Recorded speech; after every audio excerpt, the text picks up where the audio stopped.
That's right. Greetings, fellow armchair Imagineers. Tiki here. And Blue Dragon 5. And it's a nice little paperback this month. Welcome to the show where we wax poetic about the movies that we watch on a month-to-month basis. It's time to crack open our movie memoirs. All right, I was kind of going for like a more floaty, like movie memoirs. All right. Well, this is why we have meetings beforehand, Tiki. Well, Dragon, it's complicated because I like to actually like hit the hit the start broadcast right when we have it scheduled. So I'm sorry, I apologize. Anyways, right. Movie memoirs. Yes, that's right, everyone. Kind of a light month. I will admit that's probably at least more than partially because I am going on a trip and I have not really had time to watch a lot of stuff. So because of that, we've kind of like intentionally made things a little briefer than usual. We have Donovan Martin in the comments. Shang Chi exceeded all my expectations. Shang Chi definitely a highlight of the month for sure. Donovan, we'll get there. Happy to have you on board. All right, Dragon, anything you want to say about the month in general, or should we just dive right into things? Let's just dive right into things. Let's dive right into things. All right, let's talk some news, baby. What do we got? All right, so of course, the way we like to do the news, we like to rip off the Band-Aid with the worst news and kind of work our way from there. So, of course, that puts us at the passings of this month that were kind of on our radar. So, two untimely passings, which are really sad, folks. It's a really sad month. We lost Michael K. Williams. Yeah, now I'm not as familiar with him, Dragon, so kind of get me up to... I know the name, but get me up to speed. All right, so mind you, I know him particularly for one thing, and when I've seen him pop up in other things, so I don't know him for the iconic thing. The iconic thing, this man's a TV legend, so Michael K. Williams, very famous for The Wire. He was the lead in The Wire, if I recall. Like, it was him and... okay, I know exactly who this is now. I haven't watched The Wire either, but... honestly, I don't even think he's the lead. I just think he's like one of the most memorable characters. He plays, if I'm remembering it right, and if anyone's watched The Wire, correct me if I'm wrong, but he plays kind of like a homeless vigilante or something like that on The Wire. Like, it's a very interesting character from what I've heard. Okay, let's see. So that guy's in the comments here. He says, movie memoirs. Let's see. October is stacked, Donovan. Absolutely. Tiki is going on a trip to his favorite rocket ship. That guy. I'm going to Pigeon Forge in Gatlinburg and to Dollywood, and probably not getting the lightning rod credit because it's down, and I'm coming to peace with that slowly but surely. Anyways. Okay, so Dragon, I'm sorry to get us off track, but this guy, like I said, he is very much like that character description right there. Like, I could be kind of wrong on the context of it, but that's sort of what I've heard about him, is that he's kind of just like this badass kind of homeless vigilante type. I know he was a fan favorite from The Wire. I didn't know how big his role was. Yeah, I definitely don't think he's the lead.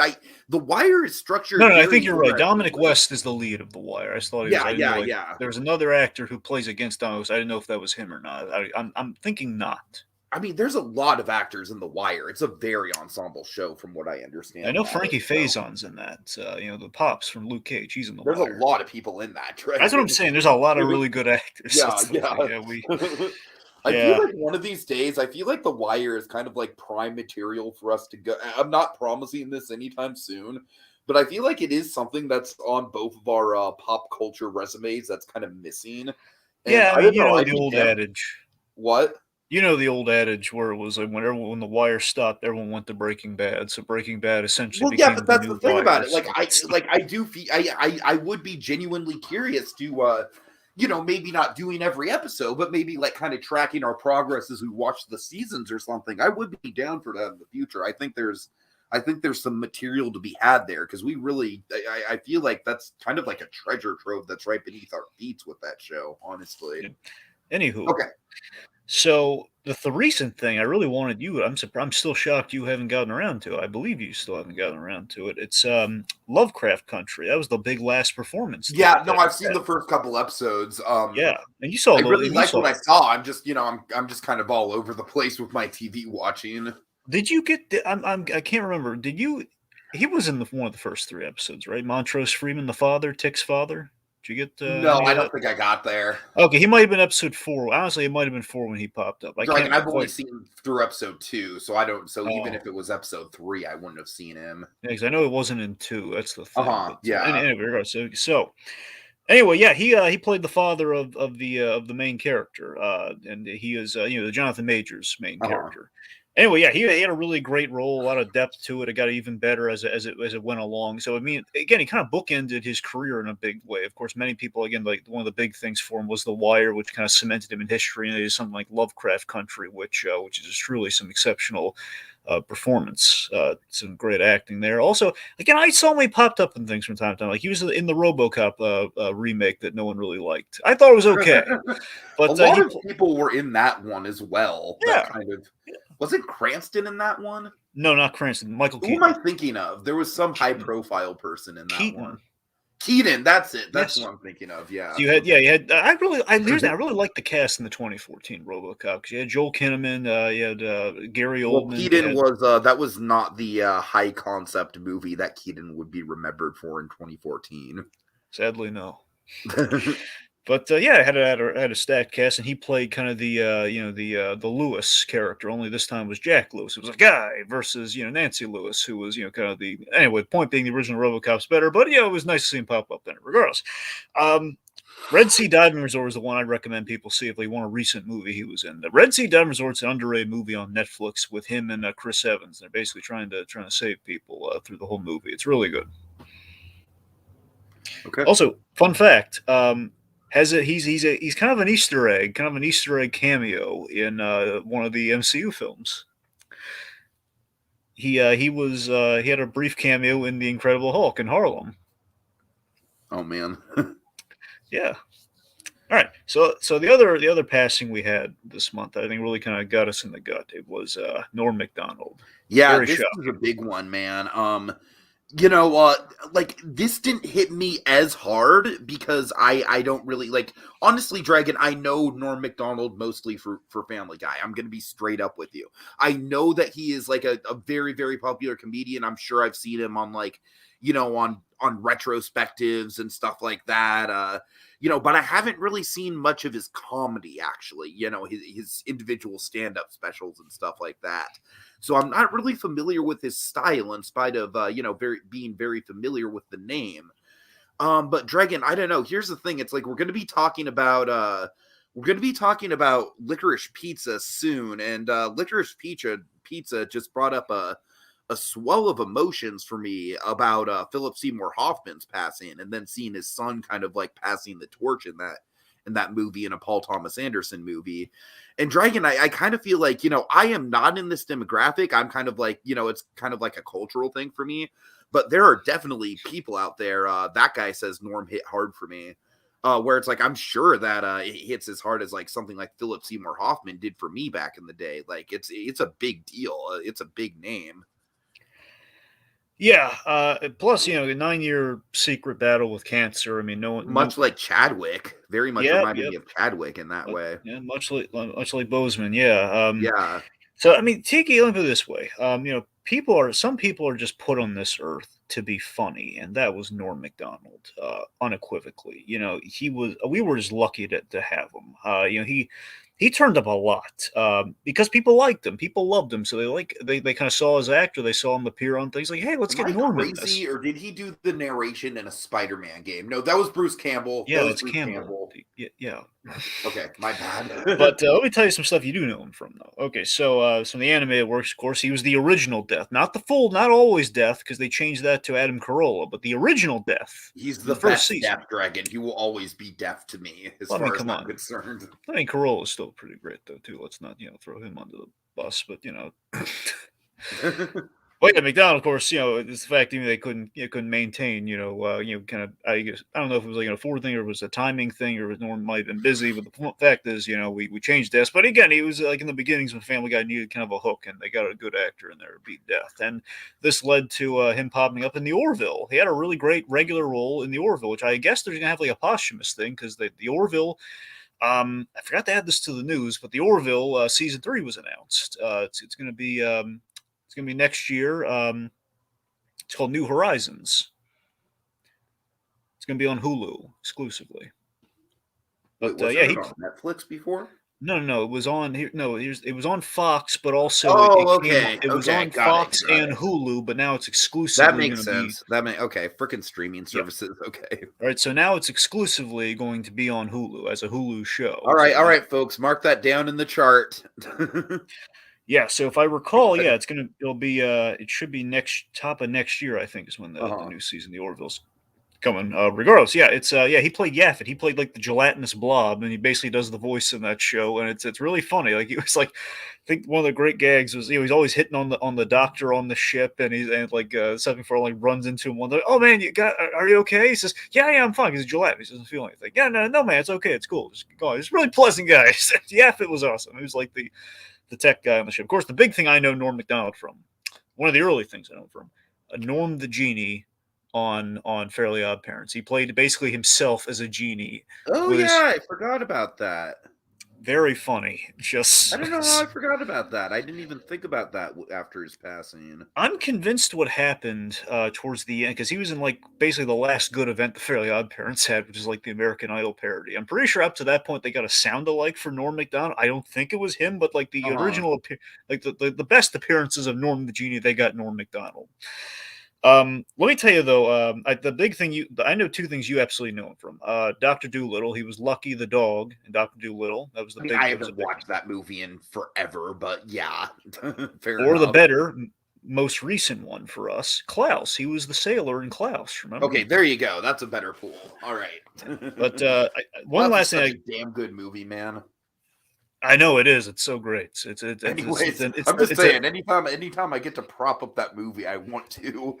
When I wrote it down for my notes, is like, Klaus, man, I gotta watch that again. It's like the first thought that comes to your mind. It's just so darn good. But anyway, the role I have to highlight before we move on from Norm Macdonald, because we'll be talking about him later as well.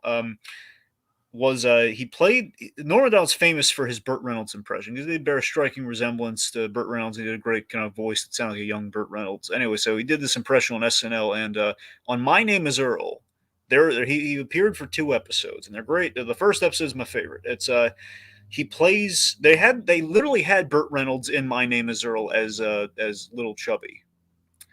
Or Chubby Senior, I guess. Anyway, so they couldn't get Burt Reynolds, so they killed that character off. And what they had instead was his son, which is basically Norm Macdonald doing an impression of Burt Reynolds as his son. And the thing is, and it just plays kind of this callous monster, but with Norm Macdonald's deadpan delivery. Kind of that honest comedy where he's those cruel things like, look what I just did to you there.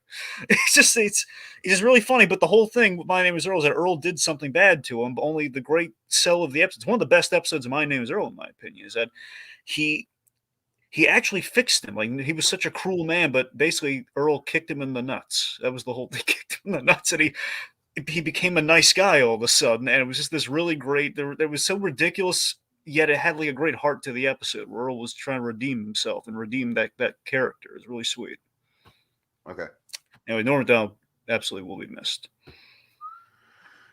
Alrighty, so let's see. Next up, we have. Oh God! So Dragon, this is really like the Batman Penguin spinoff is worse than the Mario news for you. Well, I didn't know how you were going to respond to it. That's why I put it there. I didn't know how badly. No, let's talk about the Mario news. I'm sorry. I'm sorry, I didn't know how bad or good it was. First of all, I totally acknowledge that I've had this list all day and I could have said something earlier. My bad. I know, I assumed it was fine. Okay, Dragon, let's do a little switcheroo. Let's talk about the Batman Penguin stuff after the Mario news, all right? Okay. Okay, so what the fuck with the Mario news, dude? So for those who may not be aware, Illumination is making... Dragon, here's the thing. Like, I have strong takes as someone who's a big Nintendo fan, but I am very curious about your takes as someone who's like the most casual of casual, like, oh yeah, I know who Mario is. Yeah. Okay, I'll tell you. So So yeah, this Illumination Nintendo movie, which I'm assuming is they call it like the Untitled Mario movie, so I'm going to guess it's primarily a Mario film. Yeah, I've heard Super Mario thrown around. I don't know. I don't know. All I'm just saying is like generically just kind of Untitled Mario film. I would like for it to just be called Super Mario Brothers, just to stick to the original game, but that's just regardless. I mean, yeah, I mean, this is probably inevitabilities given the fact that the Illumination's, I believe, partnership with Universal, and they're doing the what is it? They're doing the Nintendo Land like around Universal, or is that right? Yeah, and there's actually some news about Super Nintendo World, which I'll actually kind of break after we talk about this, just to get some positive Nintendo news out there. And it's Universal related, so I feel like it's tangentially movie related. But yeah, so we had like a big old cast list announced. I mean, the fact they're doing the movie, I think, in theory, could be good. But by the same token, the cast announced, first and foremost, of all properties, this one really could have used like an all voice talent, like an all like I'm sorry, go ahead. Like an all, again, we keep doing this thing, especially with like a very animated property here. We're like, hey, yeah. Let's get voice actors in this instead of the big Hollywood draws. I mean, everyone and their it's not like I think we're afraid people aren't going to go. It's everyone and their mother knows what Nintendo is. We don't need to worry about resting our laurels on big names. People know these characters. All right. I think I honestly am, for the most part, fine with most of the casting. But Charles Martinet not playing Mario is a big misfire. Yeah, I heard they're going to work him in as like a cameo in the movie or something. Yeah, which is to me is insulting. Honestly, that's a slap in the face. Like, is someone who grew up with him as Mario? It's like, unless they have him be Wario or something like that, and Wario hasn't been announced yet, so that's on the table. I was looking forward to. I was reading through very fast. Okay, tell me there's Wario. I want the Wario casting. Well, I'm just throwing that's honestly like the best case scenario for Martinet, because Martinet does voice Wario, and I will say that Martinet is allowed to have a lot more lines as Wario than he does as Mario. Like, because Mario, it's all just kind of like, hello, it's a me. Whereas Wario, if you play the Wario game, the WarioWare games, for example, which I have been religiously doing the past few weeks since the Switch game came out, Martinet really has fun with that character, man. He really gets into that role. So if Martinet is Wario, I would honestly be okay with it, because that's still a pretty substantial role. Okay. So let's go down the list, Dragon. Right. Chris Pratt, I honestly don't even like. I'm not even someone who hates Chris Pratt at all. I do think he gets a little tired in movies that aren't Guardians of the Galaxy, but that's. I mean, his casting does feel. I mean, look, our main two. I mean, Chris Pratt and Charlie Day. I think you're going to do fine. I'm Charlie Day. I think is perfect. Yeah, I am dreading the inevitable and stupid, like, but they're not Italian, and it's going to be a whole thing, and it's going to be like, I mean. Yes, we do have Italian actors. It would be kind of cool to cast them. I don't think the actors we have, whose great grandmother came from Italy, I could honestly care less. That's what I'm saying. I don't think it's, but someone's going to kick the dirt up on that. And I mean, look, I don't. That's the thing. I think about that is like, I consider myself a white guy. It's like, I don't know if all I can't speak for all Italians there, but I don't know. I mean, don't get me wrong. I mean, just to speak to it on the other half, though. I mean, there are some great actors I could have seen in those roles, like Stanley Tucci, Bobby Cannavale, Ralph Macchio. I mean, I don't know. I think those could have been fun choices, but I'm not peeved at these. What we end up with. I mean, okay, so let's go through these. Let's see. Seth Rogen is Donkey Kong. Like, come on. Like, honestly, that one, I think that one could work, actually. Yeah, Rogen is Donkey Kong. I could totally see. Honestly, the big one for me that caught my eye was Fred Armistad is Cranky Kong. Not only do I think that's really solid casting, but it makes me really intrigued as to like, okay, like if Cranky Kong is in the movie, then they're really going deep into like, this is basically going to be a Mario and Donkey Kong movie, which does sound like a cool idea. Yeah, because Cranky Kong is a pretty like, he's not an obscure character, but he's not like a surface level like first pick on a cast, especially a Mario cast. Okay, let's see. Anya Taylor-Joy, I think, is a fine cast. Yeah, that's good. Yeah, that's actually a really good cast. Yeah. Who else is in there, Dragon, that you can Okay, well, think the of? big one that stood out to me that I'm not crazy about, Jack Black as Bowser. I okay. I I think it has potential. You see, I'm someone who's familiar with Jack Black and kind of like the Tenacious D mode, and that's kind of what I'm picturing for Bowser. I'm picturing him going as over the top as possible with it.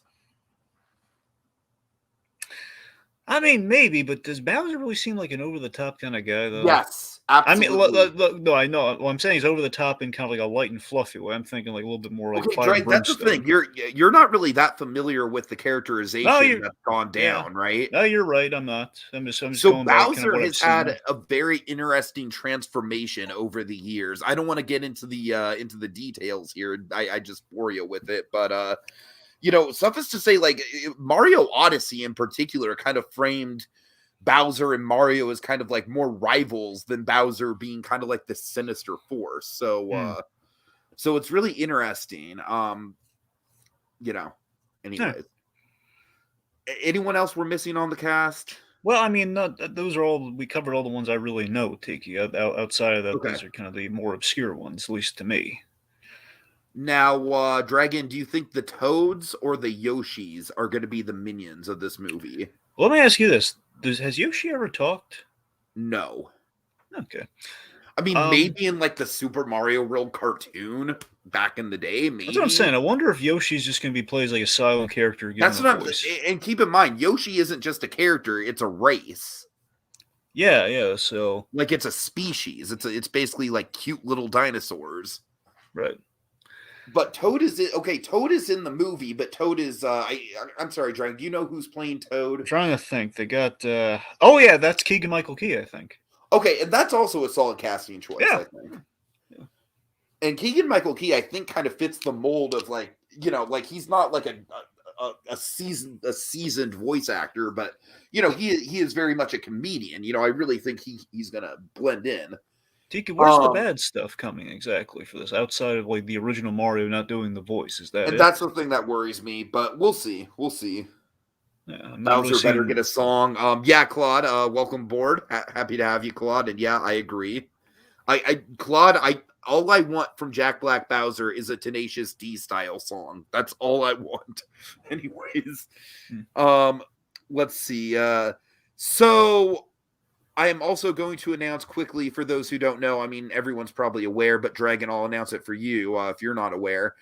Um, Universal Japan has opened the first Super Nintendo World with all the Mario stuff. And Dragon, they announced a very quick turnaround for Phase 2, 2024. They're getting a whole Donkey Kong land with the minecart coaster that's been long rumored.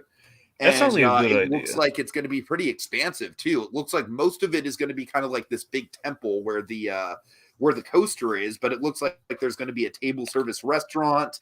So I'm really excited for that, and I'm really excited that it's a very quick turnaround for Phase 2.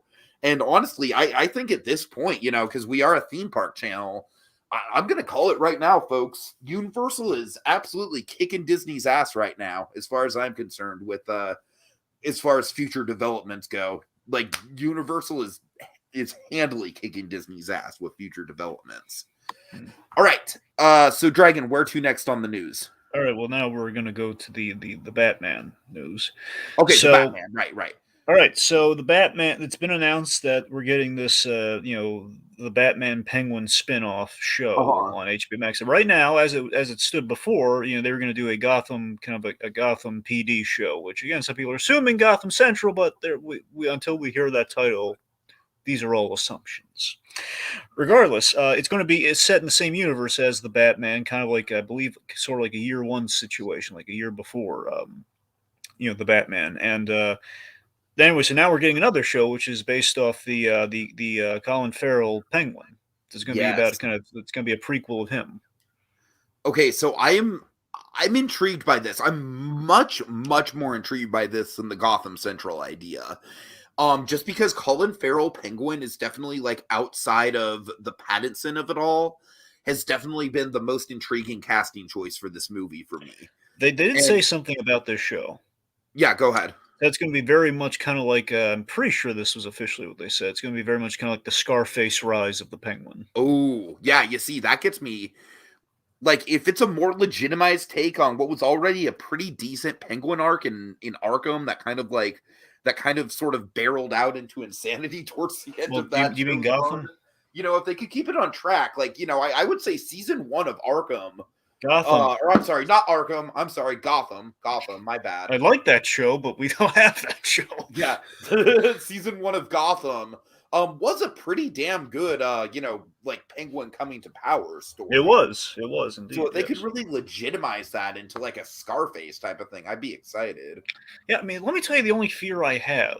The only fear I have is that it sounds like, guys, yet again, I know the pandemic's gummed the works up, but still, like, they had to change showrunners on the Gotham thing. It's the fact of, guys, the movie hasn't even come out yet. I totally agree.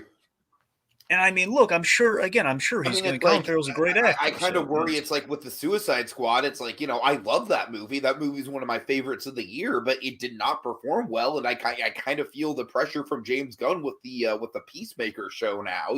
So it's like I don't.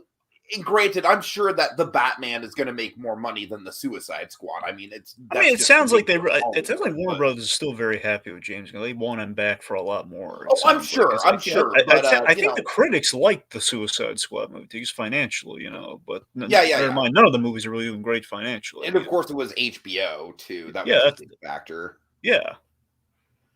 All right, but I'm just saying, Dragon, there is an inherent risk. It's like we have no idea how this Batman movie is going to go. We all hope it's great. I know. But, I hope it looks as cool as it very well could be. I want to see it, darn it. Yeah, so let's see. So that guy says, honestly, a Rise of Criminal type show for Penguin doesn't sound that bad. Yeah. Like I said, I fucking love Colin Farrell. Like, Colin Farrell has evolved to, like, he might be legitimately one of my top 5 actors working today. Legitimately. Like, I'm interested in everything he pops up in. So yeah, that to me is like the big factor at play. It's just the Colin Farrell of it all. I keep wanting to check out that Phone Booth movie that he did. Oh, you haven't seen Phone Booth? Oh no, man, I know we talked about it. I know I want to watch it. Yeah, but I don't know if it's still available or not. Ride. Oh man, I'm sure you'll love it when you watch it. Oh yeah. God. I'm on the lookout. Oh man, I remember watching that movie in theaters when I was like 12 years old. Anyways, look at you now.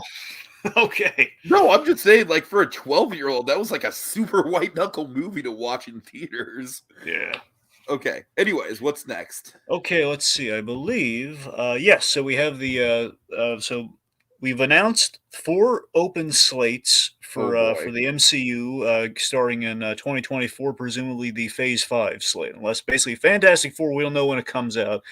We know right now it's poised to end Phase 4. We just don't know what year that's going to be. So the point being, 2024 is when we have like 4 open kind of spaces for MCU films. Now, I feel like the MCU movies and the slates are kind of slowly becoming the new Smash Brothers characters, where it's like, okay, what's going to be on the slate next? What's going to join the roster? I have a guess of what the 4 movies are. Okay, go for it.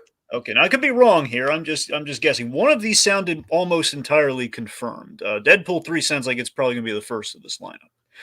Because Deadpool 3, just correct me if I'm wrong, because you're way more tapped into that than I am. It is going to be MCU, right? Yes, it'll be Deadpool in the MCU. Any way you slice it, that is what that's going to be. I mean, Ryan Reynolds has been in talks with Disney and everything. Like, for example, this did not end up happening, but there was talk of a Deadpool short film opening Free Guy, and it was hilarious. I don't know did I tell you about this? I don't think so. Yeah, real quick. It was basically it was Deadpool. Oh god, it was Deadpool. I believe it wasn't Christopher Lloyd, mind you, but Deadpool was trying to talk to the guy who shot Bambi. So he's basically interrogating a guy who killed Bambi, so he can learn how to be a bad guy, or like in the MCU or under the Disney regime. It seems it was something along those lines. Basically, Deadpool interrogation room talking to the guy who shot Bambi's mom. more accurately. Uh-huh. Anyway, yeah. So the point being, there's been talks, and we've seen him tease like he's doing stuff in the costume, which again we've seen the whole Korg thing that possibly could have been it, but the word was that Deadpool 3 is like 70% has a 70% chance of happening when Free Guy came out, and that went well. I'm assuming, yeah, I'm assuming Deadpool is very much slated for one of these 4 spots. Okay. Now beyond that, I'm thinking the other thing that sounds pretty confirmed, like going from the most likely. Well, first of all, actually, there's one thing we absolutely know is confirmed. Captain America 4, so that's probably one of the slots. That is definitely confirmed. Yeah. Yeah, we know that. We just haven't like placed it anywhere on like any timeline. So assumingly Cap 4, I would imagine, will be one of these spots as well. Now, And they want beyond a that, capital. Like I imagine they're not going to wait more than 2024 to get that out there. yeah, because I mean they're getting ready to shoot it now or something. I know that Yeah. they were writing it after the Falcon Winter Soldier wrapped up, so I mean they can't be that far off. I'd imagine they're probably going to shoot it next year if I'm a betting man. Anyway, so so those 2 are pretty much locks. Now beyond that, the rumors have been we're doing Secret Wars, so I'm thinking that's got to be that'll be the capper of Phase 5. That'll be the big Avengers movie. That'll be the Avengers one. Yeah, that'll be yeah. that'd be smart money. And beyond that, I'm imagining because it did well, Shang-Chi too. That's my guess. Those are my 4 I could see that for sure. All right. Okay, so let's see. So next up we have Spider-Man 2 and Wolverine games. All right. So Dragon, Spider-Man 2, Spider-Man is like that. It's like the I love my Switch, I really do, but Spider-Man definitely has a it's an enigma, man. It's the one game that I really want to play, but I can't. I'm not gonna fork over hundreds of dollars for one game, Dragon. Oh, I'm sorry. Are you having trouble buying the game? Is that the problem? Let me tell you my problem. The problem is the console. Oh, you want to talk about console problems? That's what I'm saying to you. I can't get a PlayStation 5 to save my life. Okay, so that's totally fair. So I literally have the PS5 version with everything I need of the game. Even if I wanted it, yeah. So I have the PS5 game for the Miles Morales Spider-Man, which includes the remastered PS4 Spider-Man, which I've already played, but all remastered and everything with the DLC and all that bells and whistles. I got it, but guess what I don't have? The thing to play it on. Okay, Dragon, that's totally fair. Driving me crazy. Anyway. So there's that. Regardless, they had the trailer for they had like I don't know if it was E3 or what, but they had Insomniac announced like their slate was. So they had the trailer for Spider-Man 2, which looks really great. Looks like a lot of fun for sure. I'm pretty sure we're getting Craven in there. There's some other villains teased. It looks like we're doing Venom. Nice. I don't know if Venom's going to connect. I assume Venom's going to connect to a certain plot point in the first game, but it was a little vague. Regardless, I'm pretty sure Craven's going to factor in as well. Anyway, and you're going to have Miles I don't know if they can do like a 2-player thing or not, because you have both Miles Morales and Peter Parker in costume in that game. So they're both playable characters in that game somehow. But yeah, there was a very light tease for the Wolverine game that they're doing. It's basically a little tease of Logan at the bar and the claws pop studio? Out. Yeah, it's Insomniac, yeah. Okay. So a lot of people speculate. I'm into the Logan game for sure. I imagine it's going to be way more combat heavy than Spider-Man is, but that's fine. It's like, honestly, if they could do it as like more of a beat 'em up, but kind of like a cinematic beat 'em up, I think that'd be cool.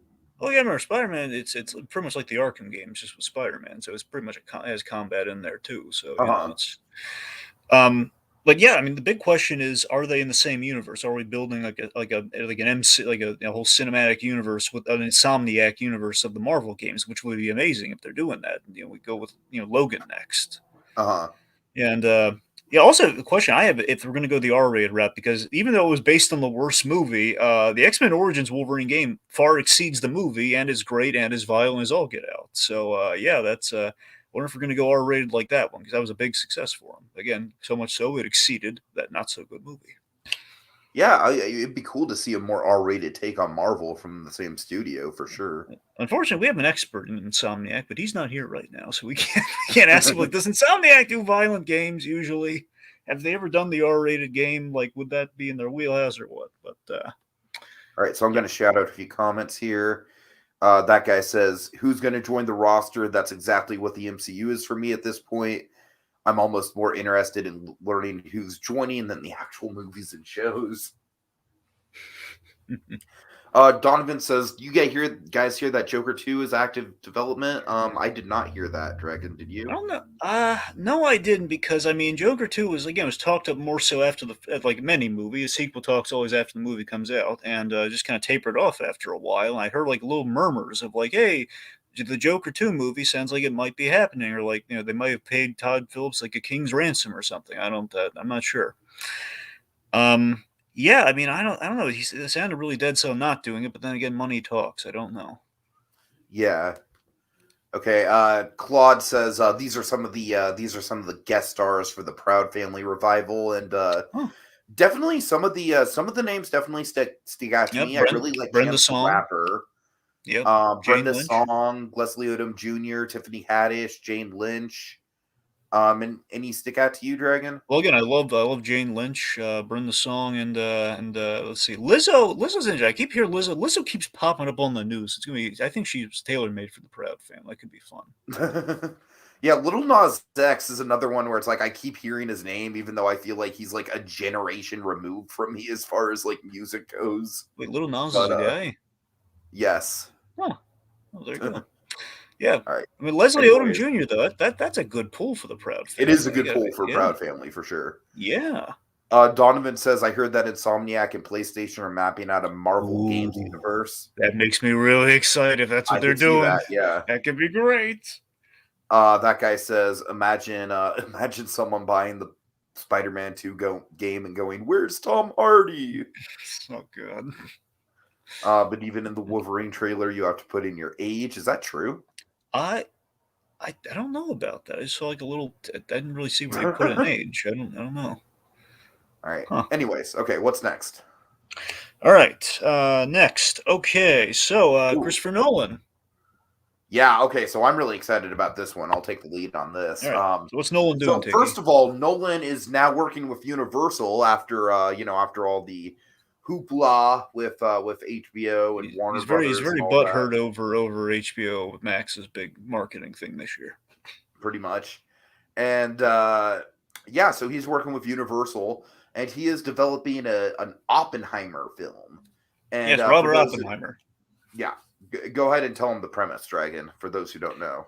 Sure. I mean, as far as we know, basically he's doing a film centered around Robert Oppenheimer for the kids out there, the non-history buffs. Robert Oppenheimer was the guy who worked for the Manhattan Project, who developed the bomb that helped end the war. So Nolan's still in the World War II vein, which much like Dunkirk. So that's really neat. So I'm stoked for this. Like Dunkirk is my favorite Nolan movie.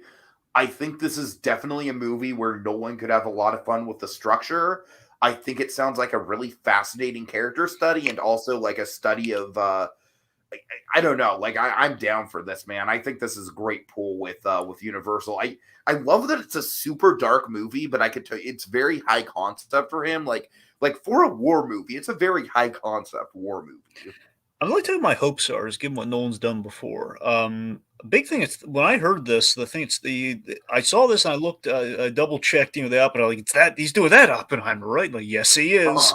And anyway, so that Oppenheimer, again, very interesting story. The man who's going to develop the bomb that essentially will, again, they'll help end the war. By the same token, will also create the next arms race. So it's a really interesting kind of heady story. But just looking at Oppenheimer is having kind of this figure that Galen Erso was based off of.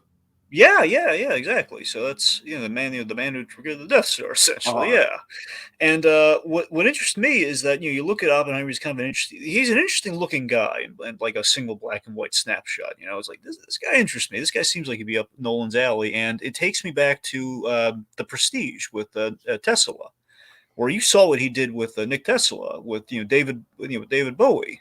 Yeah, it's pretty interesting. So I think giving a scientist to Nolan as a lead for his film could be really interesting. Just given what he did and kind of like as a kind of a bit character in that film. Yeah, I'm excited. Yeah, it could be really cool. Okay, so Donovan says excited to see with Nolan, but he is kind of a diva. He is absolutely a diva. I think he's become that way. I mean, I will definitely agree. That being said, I like Tenet more than most people do. So it's like I'm still on board with his movies. So sure. That guy says, I'm into World War II movies or movies set around that time, so I'm excited. Yeah, this is kind of like a spiritual successor, Dunkirk, or prequel to. I don't know if you call it a prequel or successor to Dunkirk. I mean, they kind of, because Dunkirk's about the end of the war, right? Yeah, it's it literally ends the war. Anyway, so yeah. All right. And then Donovan says, just so you know, I'm planning on getting my first 3D printer soon, really cheap, and I pray for a PS5 for Christmas. Yeah. I'm sure a lot of people are, Donovan. Yeah. That's what I did last year. Prayers Maybe didn't come you can true. 3D print a PS5. Yes, and send me one. All right. Okay, what's next? All right, next. We have the same copy. Next. I know. Okay, next, The Boys. So The Boys, no, not Dooley's Boys. No, The Boys. The Amazon's The Boys. I think we're the only people that would get that confused. Fine. So, and to be fair, I think the bigger confusion would be like, oh, the documentary about the Sherman brothers? No, not those boys either. Too many boys. Regardless, so The Boys, the Amazon, cynical superhero show, The Boys, they're having a spinoff that was in talks and it's been officially greenlit as a series. It's in the works. So we don't have a title on it yet, but essentially it's going to be about Soup College, college for superheroes. And it's all we know is it's going to be kind of like a college setting mixed with Hunger Games. So I'm assuming to graduate, you're going to have to kill your entire class. I'm a betting man, which in that show, I do not put it past them. Yeah, I mean, I'm down for this. I don't want The Boys to become too oversaturated because it's already pretty much like the only thing that Amazon Prime is really well known for at this point. But so I don't really want it to turn into The Walking Dead where there's like 3 different side series going on. But as it stands now, I think it's a solid choice for a for a spin-off with the school setting. Yeah, I mean, right now all they're doing is between siestas they have this thing now. I don't know if you watched any of this yet. I haven't either. They're doing like this kind of viral marketing thing with Vought. Like they're doing like these short things you can find on YouTube, Vought, Vought International, Vought, basically the news, like covering like all the Vought news and stuff that's happening in the universe between seasons 2 and 3. And from what I hear, the only detail I was able to get on this really is that it sounds like they're going to be tackling the G-Men. Now, the G-Men are kind of the X-Men parody of The Boys. So that could be interesting. Then they can have a school for superheroes via the X-Men, via these G-Men, which I have no idea what cynical thing we did with the G-Men, so don't ask me. So, it's I'm down for it. Kripke's not. Oh, by the way, I knew I had a reason for this reference for the Dooley's Boys thing. The Agent Carter showrunners are doing this. Oh, interesting. Yeah. So they are. They're show running this with Kripke kind of like as a producer on it. All right, so that brings us to some breaking news happened, I believe, last night before we tackle some trailers.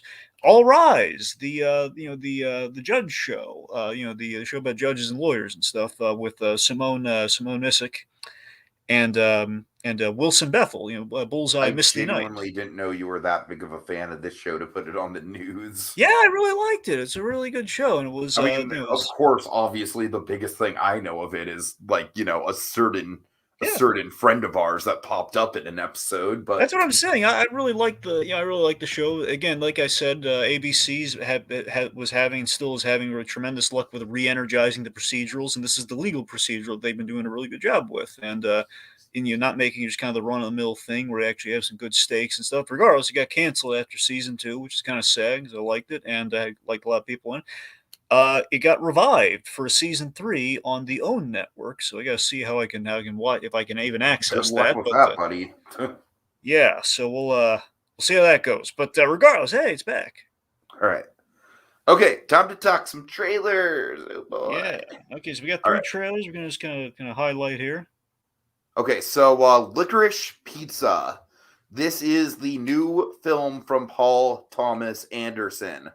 Paul Thomas Anderson, he is one of my favorite directors, but he's been on a weird trajectory ever since There Will Be Blood. Like something like The Master, I think, is a very intriguing kind of almost almost like a Rorschach test of a film where it's like I want to like it more than I do, but there's a lot of really good elements in it. It might be Joaquin Phoenix's best performance.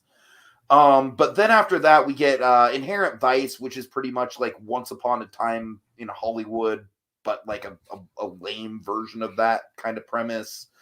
And then we get Phantom Thread, which that's a very mixed movie. You either love it or you hate it. I really didn't like it. It's Daniel Day-Lewis's last performance.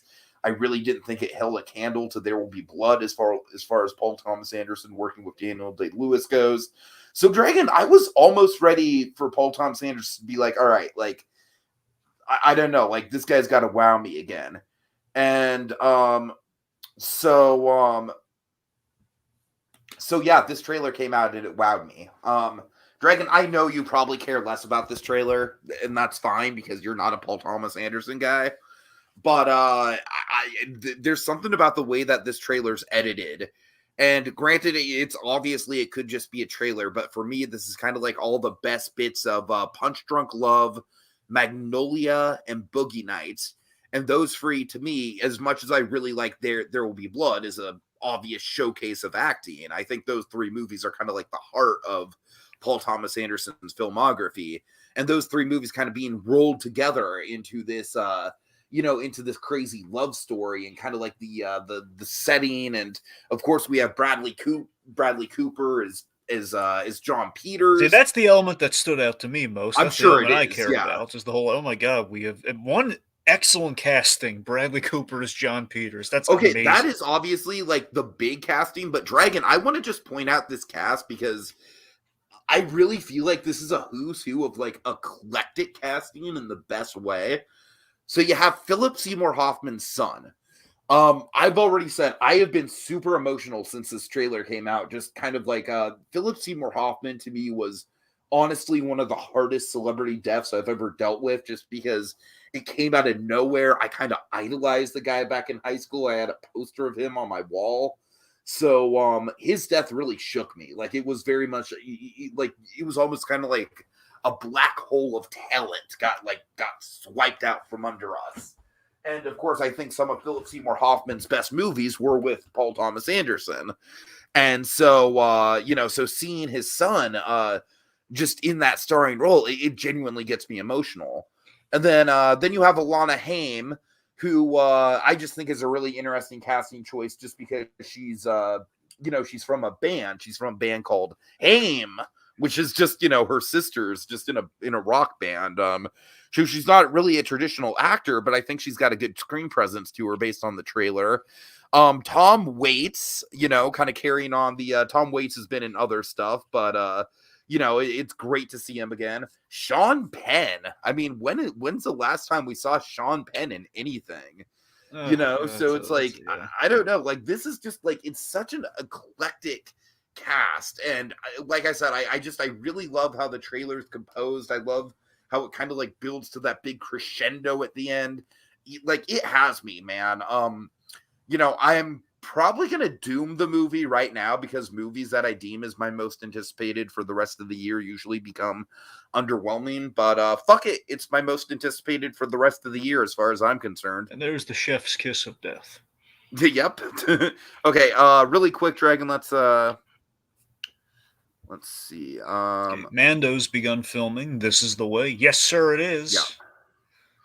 And then super random question. Have you guys heard that Tom Hanks and Steven Spielberg will do a sequel to Band of Brothers? No, I didn't, but that's good. Air Force of World War II. That's interesting. Yeah, I hear good things about Band of Brothers. I never got into it.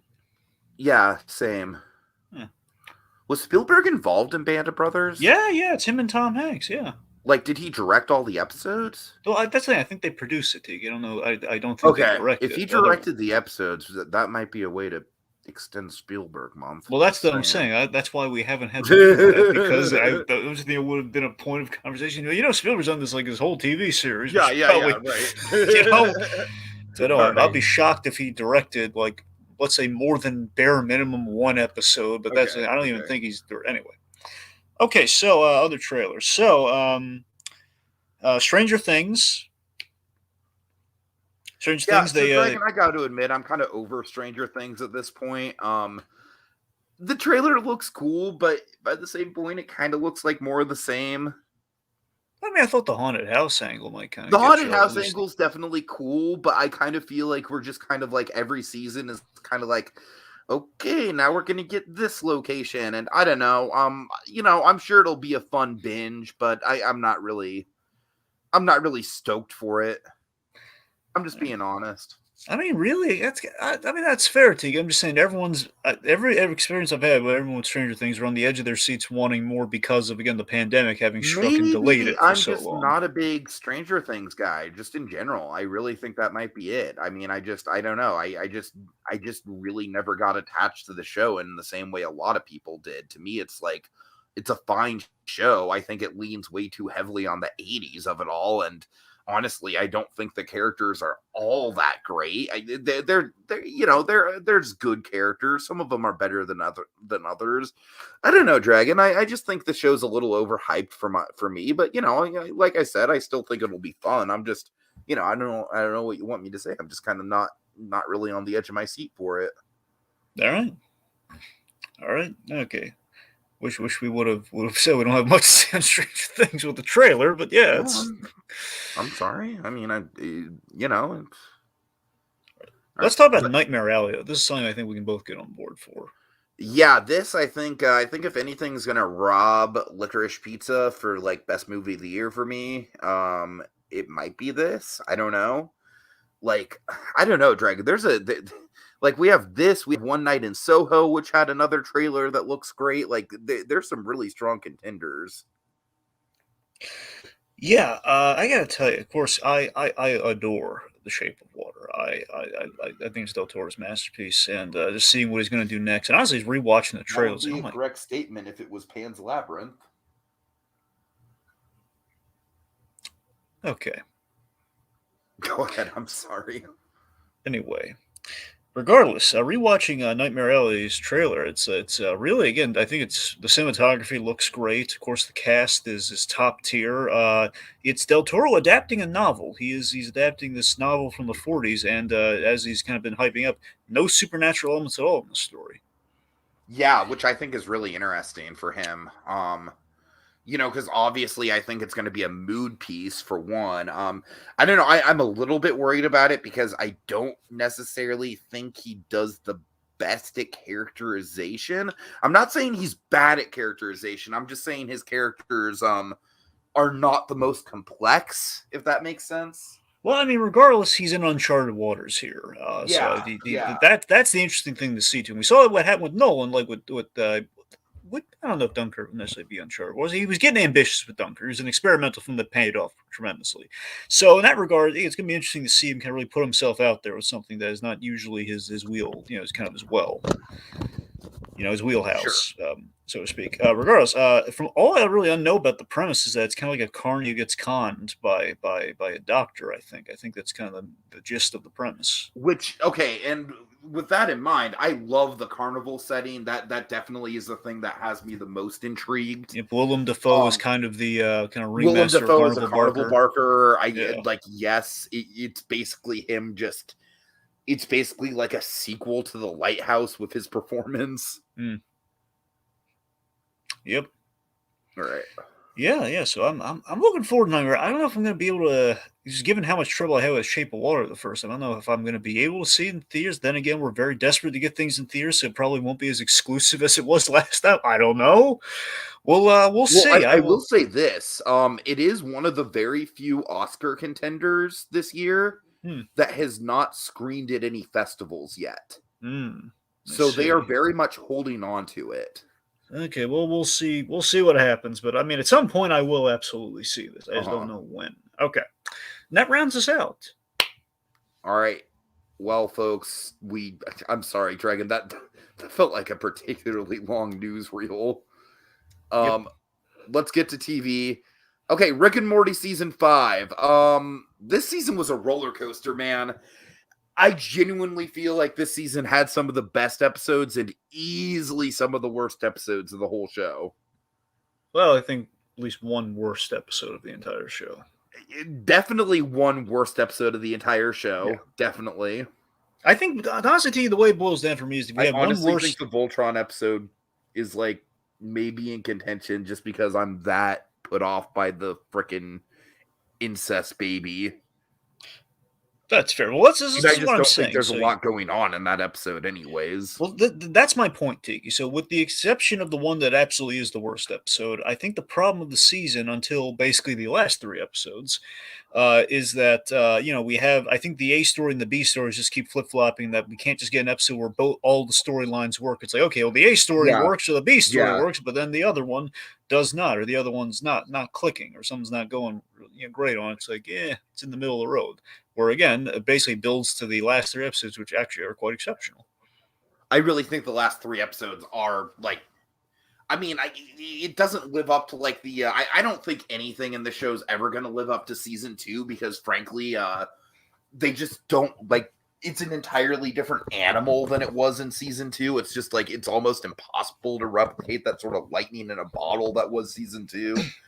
But I think the last 3 episodes were definitely the best episodes from a continuity standpoint that the show has ever done. That said, we did get some great kind of story again with kind of our A and B plots. I mean, Planetina was great. I really like the Planetina. I think Planetina and then the premiere were the 2 highlights from a standalone story perspective. And I personally like the Thanksgiving episode, but it's we got ambitious with the last 3, and I think it paid off. The Citadels where canon thrives, and it's quite awesome when we do that so rarely on Rick and Morty. Yeah, so I think overall the season was a pretty big success for me. Yeah. Okay. Outside of the episode that we shall not talk about. Yes, we're not going to talk about that one. We already talked about it more than we should have, and we're done. We're done. We should have just skipped that whole podcast. If only the arrogance of youth, my friend. The arrogance of youth. All right, so Monsters at Work. Can you at least say just like a hair more pep? The more that time goes on, it's like I understand that it totally sticks to landing. Man, I don't know. This show, I lean more negatively towards it than positively, and I know you hate me saying that. I don't hate you saying it. I just lean the opposite way. That's the facts. Okay, I'm on the opposite end of that spectrum. I mean, I think it's got some big flaws. I definitely I don't know, man. I think Tyler as a character is just kind of like he's an everyman, but he's almost too much of an everyman, where it's like he's one of those main characters where it's like you like his arc, but there's nothing really compelling about his personality. I don't know. I feel like the characters as they went along, the Miffed crew just got more and more one note. Like even people that I really liked at the beginning, like Duncan, kind of I don't know, man. I hate saying this, because I really do think it ended on a strong note, but overall, for me, I thought the show was it wasn't a mess, but it was thoroughly big pause. Mediocre. Yep, that's what I was waiting for. I was waiting for you to go with the mediocre. Dragon, just in my opinion, I can totally see it hitting harder with other people. I mean, in my opinion, I was very pleased with it overall. I admit, though, there are a couple episodes that were weak sauce for sure, no question.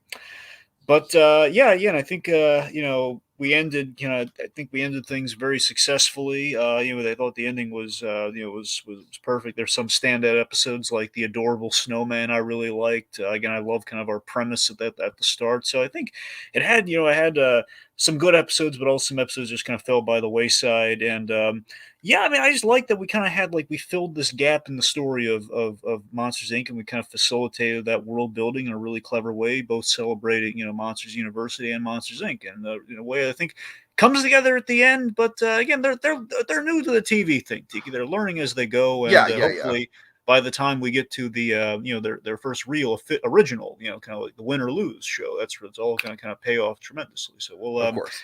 Speaking of which, the other show they did, more kind of a collection of shorts, but Yeah, Doug Days. I mean, it's interesting because it's like I can't really call it a show in the same way we can call Monsters at Work a show.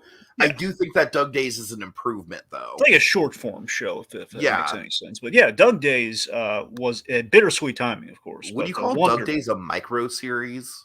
I guess that's a good way of putting it. It is kind of a micro series. I mean, we don't know if it's over. That's the thing I wish we could confirm. Like, okay, are there 5 more episodes coming, or is this it? So that's the thing. If there's not 5 more episodes, it's absolutely a micro series. But regardless, yeah, but it's very, very, very bittersweet timing, of course. Of course, after we found out the bad news, it's I swear to God, folks, this is Ed Asner's Black Star. For any Bowie fans out there. Right. So I was hoping you're going to put the Bowie thing in Black Star. What is he getting at here? Well, I told you about Black Star, right? I brought that up. Well, not in regards to Asner, but in general, yeah. Well, it's just the fact that it's like it was an album that was literally released the day after Bowie died. Oh, wait, I'm sorry. You did mention that one. Yeah, you're right. Yeah, you did. It is. Yeah, it's so again, bittersweet in that regard, but seriously, a wonderful show that did the impossible. Continued the story of it, which we all thought was impossible. Did it through 5 shorts. Again, we might be getting 5 more. I don't know. Tiki, this show, as I said, had me at the credits, man. When I saw that little sign of like Doug and Carl, balloon, the wood balloon house, and then the weather vane with Kevin and the babies. It's like, okay, the show isn't even started. I need the inside out tissues. And then that ending speech from Carl basically on why Doug is a good dog is just, oh my God, it's fucking phenomenal, dude. And also the 4th of July episode, the fireworks episode. Well, the 4th of July episode is just a great episode in its own right. Yeah. I mean the fireworks episode. Pixar animation.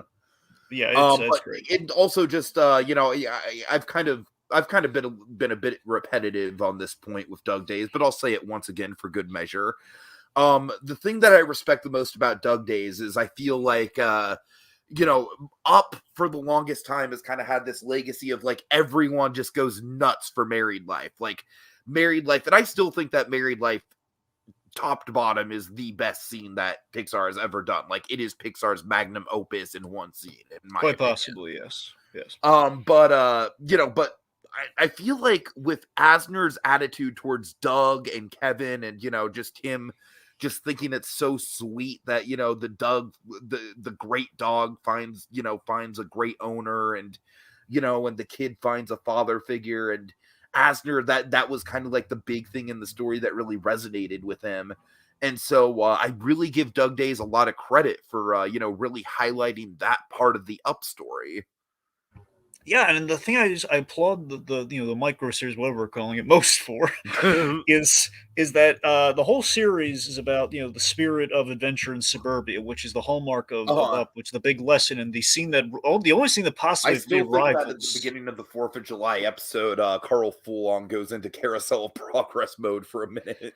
Yeah, and the thing I screwed up by saying 4th of July. It's the fireworks episode. It's like the whole celebration of the town. So, but anyway. Yeah, right, yeah. Regardless, it's just the fact that, again, for me, the scene that rivals Married Life. I'm not saying it tops Married Life, but I'm saying the only scene that gets you as emotional as Married Life, of course, is Carl finding he's going through the book in the movie, and that whole thing, it kind of brings about life, have an adventure, life, the adventure just in everyday life. That is the moment in Act 3 that just makes me cry every time. No question. Exactly. It just knifes you in the heart with emotion. Yeah, and that's what I'm saying. This show celebrated that. It's Carl is taking Ellie's lesson to heart, and it's basically what we kind of tease in the credits, but as just kind of as shorts, and they're all great shorts. So it celebrated the hallmarks of it, and also Asner returning to a beloved role that really revitalized him 12 years later, which is impressive in its own right. And of course, we're going to have Asner for at least like 13 more movies and such in small roles. So that's it's crazy how that works. But I love seeing that old man, that dog in those lawn chairs looking at the fireworks. It's adorable.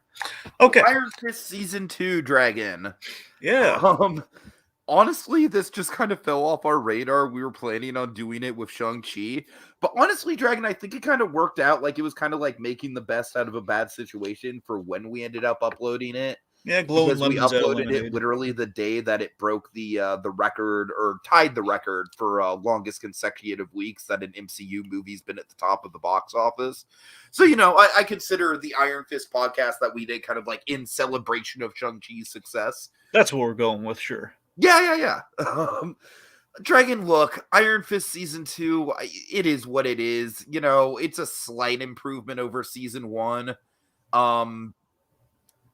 I still think that Danny Rand himself is easily the weakest element. I still am very much on board with my boy Ward Beecham. I don't know what else to say, man. You know, it's not terrible. It's not terrible. You know, I had a fine enough time watching it. Of course, Joy is very much off the rails this season. Davos is a fine enough villain, and it's a pretty good payoff from season 1, but I just really don't think he stands, you know, at all next to most of the other MC, you know. At least he didn't kill anyone with an ice cream scooper, so there's that, you know. I mean, I'm saying like I'm saying there's like Sigourney Weaver at the bottom, and then probably Davos after that. Right, and to that point, though, again, I still think the best we've done with Iron Fist in, you know, the MCU was you know, his role in Defenders, as well as his appearances in Luke Cage season 2. That's pretty much the best we did of him. So, you know, that guy says, "Can we stop pretending Iron Fist exists?" God. That guy, it's absolutely no Daredevil, and we are big fans of Daredevil. We live and breathe the world of Matt Murdock, folks. We do. We love Hell's Kitchen. And that guy, I mean, we're just completionists, you know. So it's like we started talking about all the Marvel Netflix stuff. We're gonna round it out. Yeah. The only one we have left to talk about is Jessica Jones season 3, and we're going to talk about that when Miss Marvel comes out. So yeah, which again was supposed to be this year, but then it got delayed the next year. So that's where we're at on that. So we want to keep it as timely as we can, because again, we basically, you know, the Netflix shows we wanted to wait till after people had seen them all, but then obviously things got tricky when they canceled all the Netflix shows. So that was was a weird time. Yeah, it was a whole thing. Regardless, let's transition to Jessica Jones season 3 is coming when you know this universe is doomed. All right.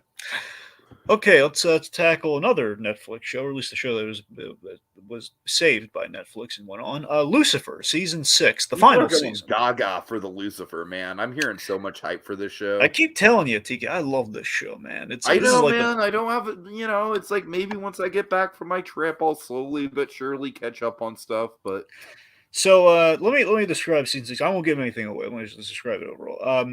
So yeah, this is the final season. Originally, Lucifer was supposed to end with season 5, but the pandemic hit. They had to split that up into 2 seasons because they had like 99% of it shot, but not the last part. Oh so man, that sucks. I know. So it's like, okay, we have half that's absolutely ready to go. I forget if they were.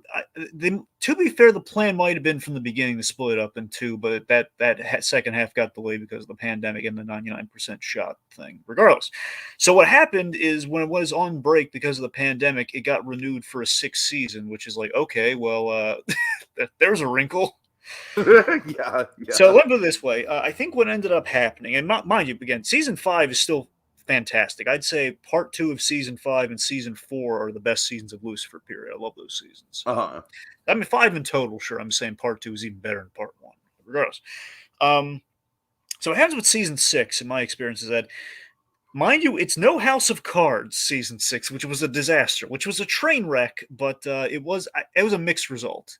The ending is great. So the ending, I assume what happened is they had an ending that they then held off on because of the split, because of, you know, the whole, hey, we got to proof for a season 6. So that's why that's all great. But because of that, you're kind of waiting to get to that point. And the wait really shows. And we're spinning our wheels getting up to that point. The episodes are fine. There's nothing wrong with the episodes. It just, there's one element of the season that gets a little repetitive, and I'm not crazy about. It's fun, but it just feels like out of place for the last season. It's so Lucifer is going to sound, you're going to think that this is crazy, but so Lucifer has a daughter from the future that Dragon, honestly, after all the shit that the CW's thrown at me, that's fine. That's what I'm saying. Fine. They literally have kind of I can wrap my head around that. So Tiki, they literally kind of rode TV watcher, Dragon. So that's what I'm saying, Tiki. They literally kind of rode like a latter season of the Flash's coattails for the last season, and it's like it's really weird. I mean, I love who we got to play Lucifer's daughter. We got a Deadpool alumni. We got Brianna Hildenbrand, you know, Negasonic Teenage Warhead. Oh, nice. Yeah, and that's the thing. She's fine. She's great. So I don't mind the daughter herself. The problem is, it's like we're doing time travel, and look, I get the time gag. Travel's kind of what killed Lost too. So, you know, it's like time travel's a dangerous card to play. See, here's the issue: is that I love the idea. I get it, and the idea is cool. It's like, okay, so we're doing the whole thing from Lucifer from the beginning is that he has daddy issues with the whole rebellion against heaven and earth. All the that, best cowboys have daddy issues. Yes. So Speaking of Lost. Right. But that's my point, though. So again, we're going full circle. Okay, Lucifer has to conquer his daddy issues in the last season of the show. That's like which we kind of did as well as in 5. So 5 and 6 are very much the daddy issue seasons. So that's fine. I guess a great idea. The problem is it's a very repetitive issue with the daughter that she has with her father, where it's like she's blaming him for something he hasn't done yet over and over again, just being all mad at him. Like, I can see that. Yeah, he doesn't know what he's done. He's saying he doesn't want to have done that. He's saying, no, I'll never do that. He's very in denial about it. Like, why are you don't like loose, lighten up, man? It hasn't happened yet. So anyway, so that's the frustrating. That's why the season's a little mixed for me. But again, it ends perfectly. Ends wonderfully. All right. Curb season 10, baby. Yeah, I was waiting for you to get to this one. All right. Yeah, so Dragon, I mean, I don't even know what you're expecting me to say. It's great. You know, it's more of the same. I love it, man. I'm so hyped for the next season. You don't even know. Well, there's two things I got to know about this season. Okay, big one. What did you think of the John Hamm episode? Oh, I mean, obviously that like I don't want to say it was like as memorable as the Lin-Manuel Miranda stuff. Oh, of course not. Because that had been kind of building all season, but yeah, it was just like, oh my god, okay, we're doing this, let's go. Just like, John Hamm studying. It felt like a title fight in the Curb universe, if that makes sense. Yeah, just I think that one was my favorite of the season. There are a lot of good ones. Also, Mocha Joe. Let's start with the big through line of the season. I mean, Mocha Joe. I mean, come on, dude. Every scene with them, it's ridiculous. It's great. God, I don't know, Dragon. Like I said, I am so fucking hyped to see Larry David tackle, pandemic culture. It's just like God, I really I hate to say this, I really don't mean to be taboo when I say this, but it almost feels like everything going on is just it literally has happened so that Larry David could make a Curb Your Enthusiasm season. And they had a teaser out, because it's coming next month. It's coming in October. Remember, the new season is coming this October. Oh, I'm so excited. It's coming probably towards I believe in the 24th or so. It's kind of in the latter October. Regardless, it's coming. We're gonna have 2 episodes this month. Anyway, so they had a teaser, and you don't see any footage really, but they had a really clever HBO teaser where it's the world has changed, and you have the planet and everything. Oh my god, the world has changed, and basically you reveal the globe is Larry David's head, but he has. Oh my god! Then you hear that. So it's just set. I think that's setting the tone you're looking for right there. I mean, you saw super stoked for that, man. Plus, worst case scenario, they'll probably do what they did with season 10, where you had the big hilarious political episode up top. So they're going to cover at least in the premiere. Right. Yeah, sure. It's going to be great. Then we're just going to kind of have it around, but we'll just kind of go forward with it. I can see that. I could see the show doing that, and that's fine because the show always comes up with good through lines. Oh, that guy says, LOL, we suffered for a Curb Your Enthusiasm season. That guy, I hear ya. It's I know that, I know that saying that is kind of weird, but it's I don't know. I just think there's so much material. All right. Okay. Anyways. All right. Let's see. That brings us to so another season finale. Brooklyn Nine-Nine, season 8. I find it's series finale, right? Yeah, series finale. It's done. Now. I find it so ironic they didn't go to 9 seasons. That's funny. Because they do end on 99 episodes, though. If I'm, oh wait, no, scratch that. They didn't go 99 episodes. They ended on 9 episodes. Really, that was the gag. I'm sorry, because I was thinking it's actually 158 episodes total. Oh, because I was gonna say if they ended on 99 episodes, that's a pretty. Anyways. Yeah, but no, they did kind of the last episode was a 2-parter. So if you time it out, it's 9 episodes. That was clever. So anyway, regardless. Yeah, so this is the final season. It was 10 episodes total. Sadly, Tiki, I feel this one was impacted by the pandemic and Black Lives Matter, perhaps more than the negative. This was a mixed season for me in that Here's the thing that bothers me. Okay, so Brooklyn Nine-Nine has always had very progressive kind of themes in the comedy. They've addressed like the Black Matter of it all. They've addressed racism in the department time to time, and they've addressed serious things amidst the comedy. They've done it exceptionally well. And this Yeah. season just felt like a little bit more mandated, and it kind of got in the way of things. And it kind of threw off the tone and the vibe in the start. Hate So to say it, but I'm kind of experiencing that with Survivor just a wee bit. Sure. So imagine this, Tiki. Imagine, okay, it's the last season of 9-9. Up to this point, I binged it all before the season started. Like, I'm all 9-9'd up, man. I'm having a great time this year. Because seriously, Dragon, I don't know. I legitimately don't know how the time. Like, you seem to find the time to binge like everything before any finale. It's like you are like a superhuman of binging. Well, I try.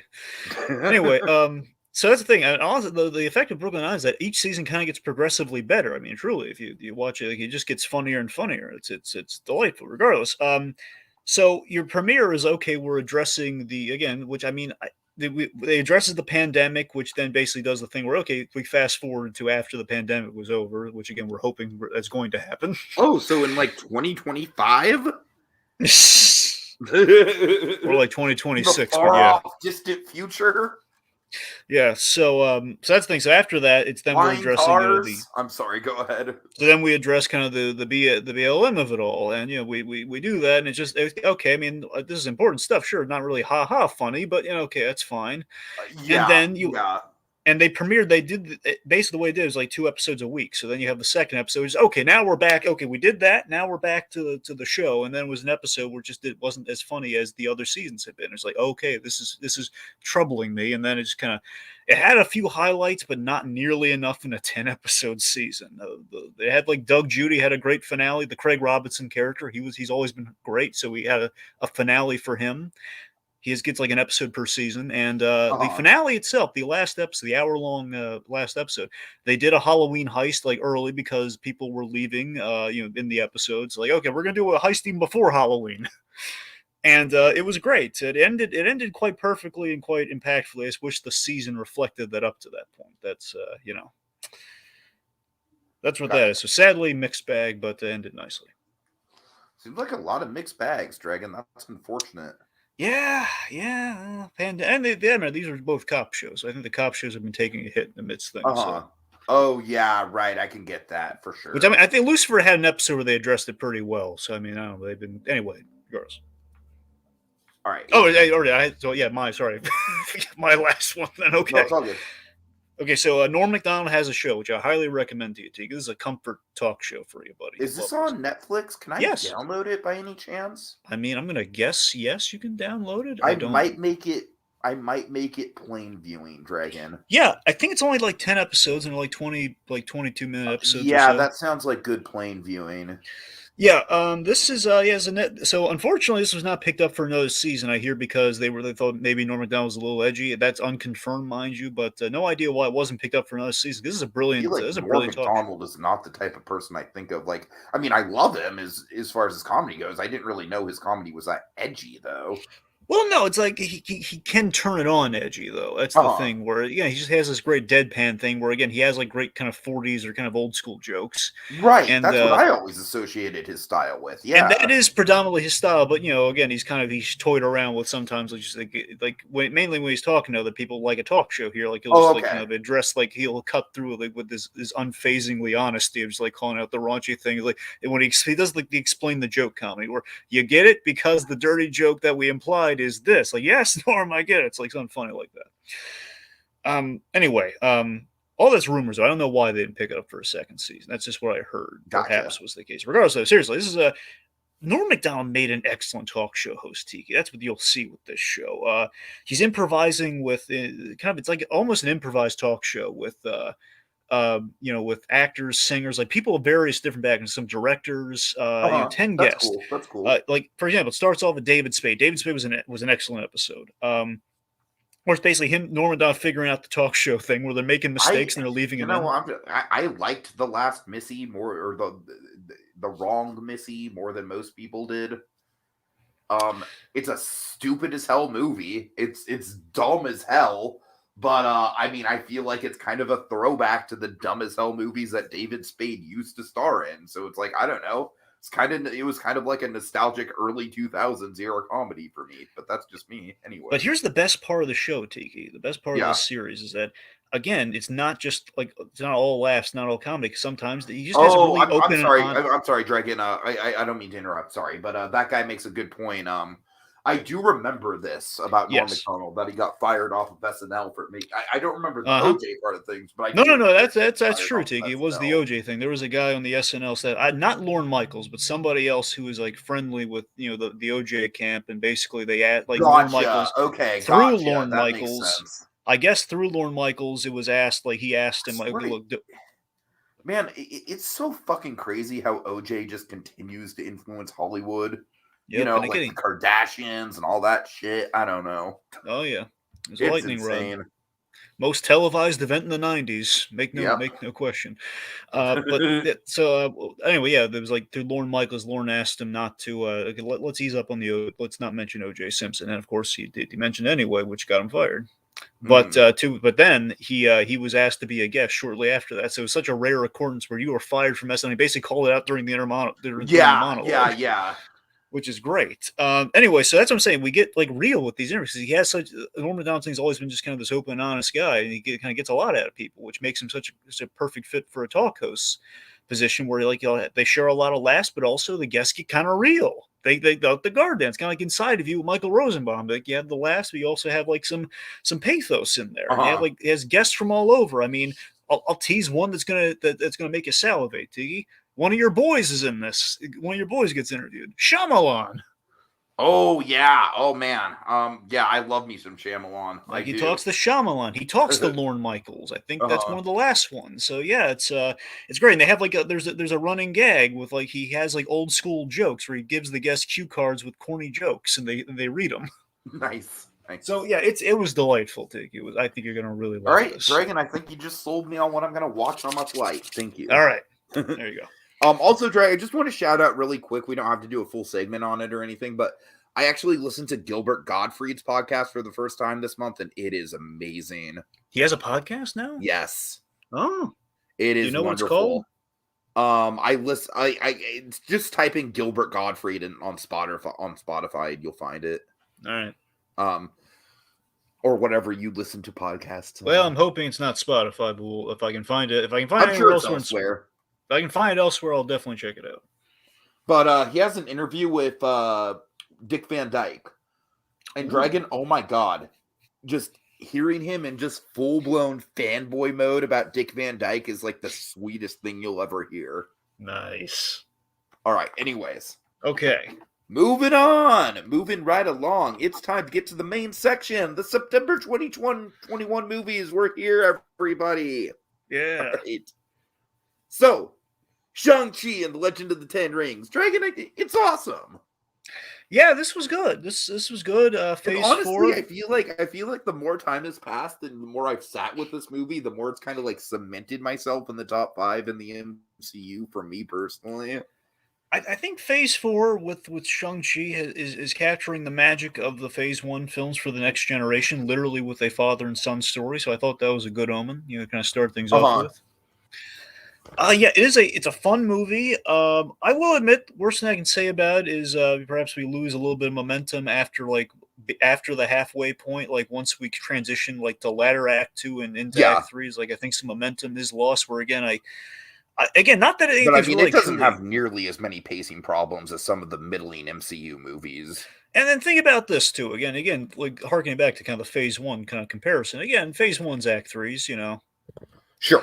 There was trial and error there. I mean, I will say this Act 3 is miles above the Phase 1 Act 3s, dude. Well, sure, I will, but to use a modern Act 3 equivalent, I gotta be honest. I know you have issues with this Act 3, but I thought overall it was really well handled for me personally. That's what I'm saying. Overall, all the nice things I can say about Shang-Chi, the one thing that kind of gives me pause that Shang-Chi, I wonder if this could be a trend going forward, and I guess we'll find out, is that, yeah, we're going to the CG Army well for Act 3 a lot often, if you think about it. Black Panther, the Infinity Sagas, and now Shang-Chi. That's 4 times we've done the CG Army. But mind you, Infinity Saga, I think, did it I better. don't care So it's about the gonna. CG army as much as I care about the Dragon Ball Z style Well, action and the dragons and everything like well, that. And but that's what I like, really got out of the I finale, and that's what I care about. So, well, yeah, that was the CG though, Tiki. I mean, the army and all right, so it's dragons, though. You I of all know. people should appreciate that. Yeah, yeah.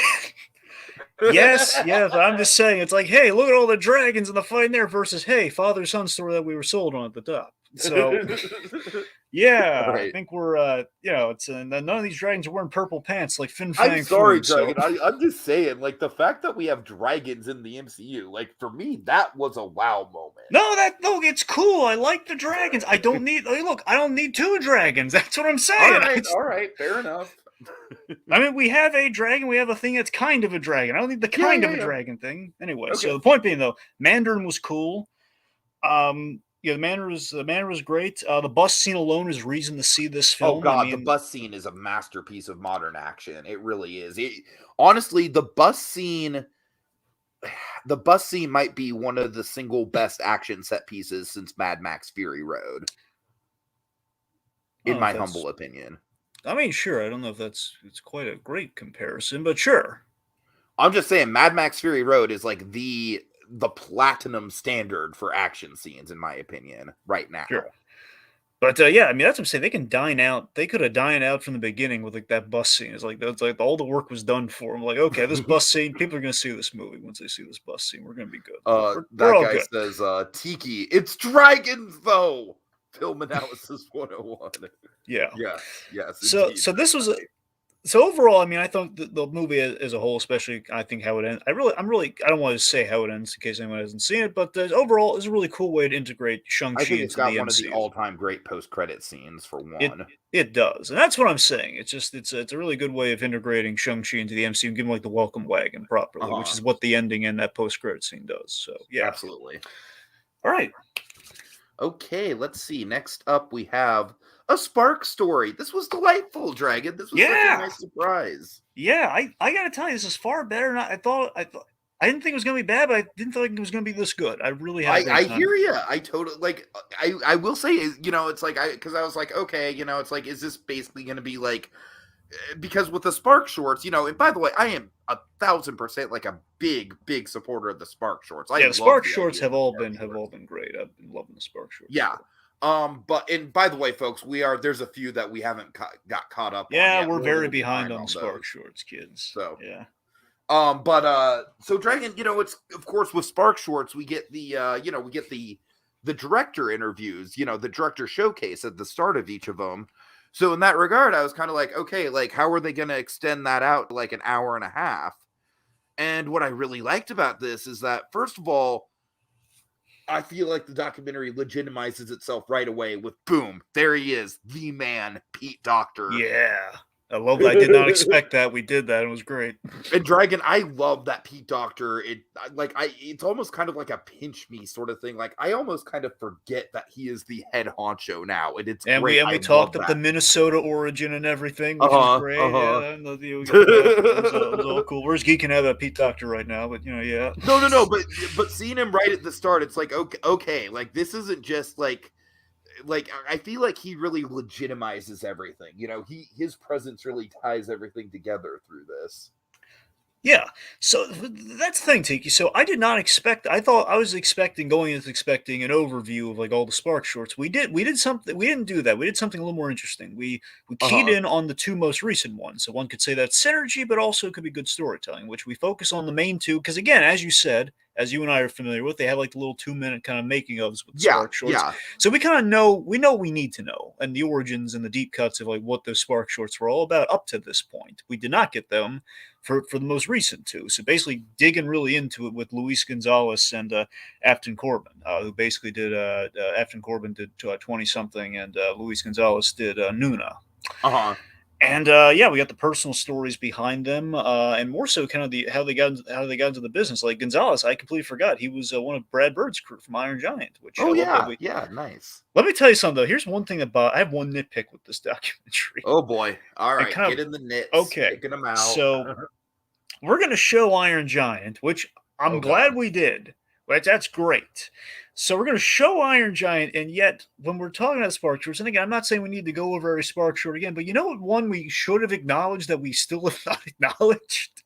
What? Borrowed Time, the origin of the Spark Short. Yeah, no, totally. I'm with you on that. I'm absolutely like, that was honestly one of the things I was really hoping for, especially when Pete Docter was getting into the origins of the Yes. Spark Shorts. I Yeah. know, it's like, Pete, you're missing something. I Mention mean, maybe it's just, it's totally like we could be biased because the guys who made that like acknowledged us in the comments and thanked us for, for talking about it. I mean, regardless, it's the origin though. Yeah, It's how it started. And That was honestly, Dragon, as much as I like all the other Spark Shorts, I still think Borrowed Time is probably the best one. And that's the thing. I mean, I don't know. Just because it's more edgy than the others, because it's not officially Pixar. Yeah, I mean, I don't know if it was.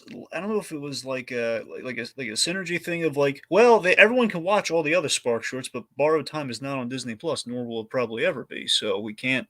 I'm saying Borrowed Time definitely has an edge to it that the Yeah. other ones don't. The other ones are more thoughtful, you know. Yeah, I mean, we've gone like Pearl so far has been we've gone to the edge with them. We've gone mature, but we haven't quite, like Borrowed Time has the death involved, like Borrowed Time literally goes over the edge. Yes, literally, yeah. Yeah. So that's what I'm saying. So that's the thing. It bothers me we're not acknowledging it yet. We can acknowledge Iron Giant, which clearly I have no compunction with acknowledging Iron Giant. Movie, and of course Brad Bird. We got to get that in there. But I don't know. It just kind of bothers me that, come on, guys, just mention it. I mean, anyway. Yeah, no, I feel it did feel like a missed opportunity to get into that for sure. Because that literally shaped what the Spark Shorts rules are. We have like 6 months, and it's kind of it's the employees kind of using the technology available with. And it got nominated for an Oscar. Just saying. Should have won that Oscar, but it was in good competition. Should have, absolutely.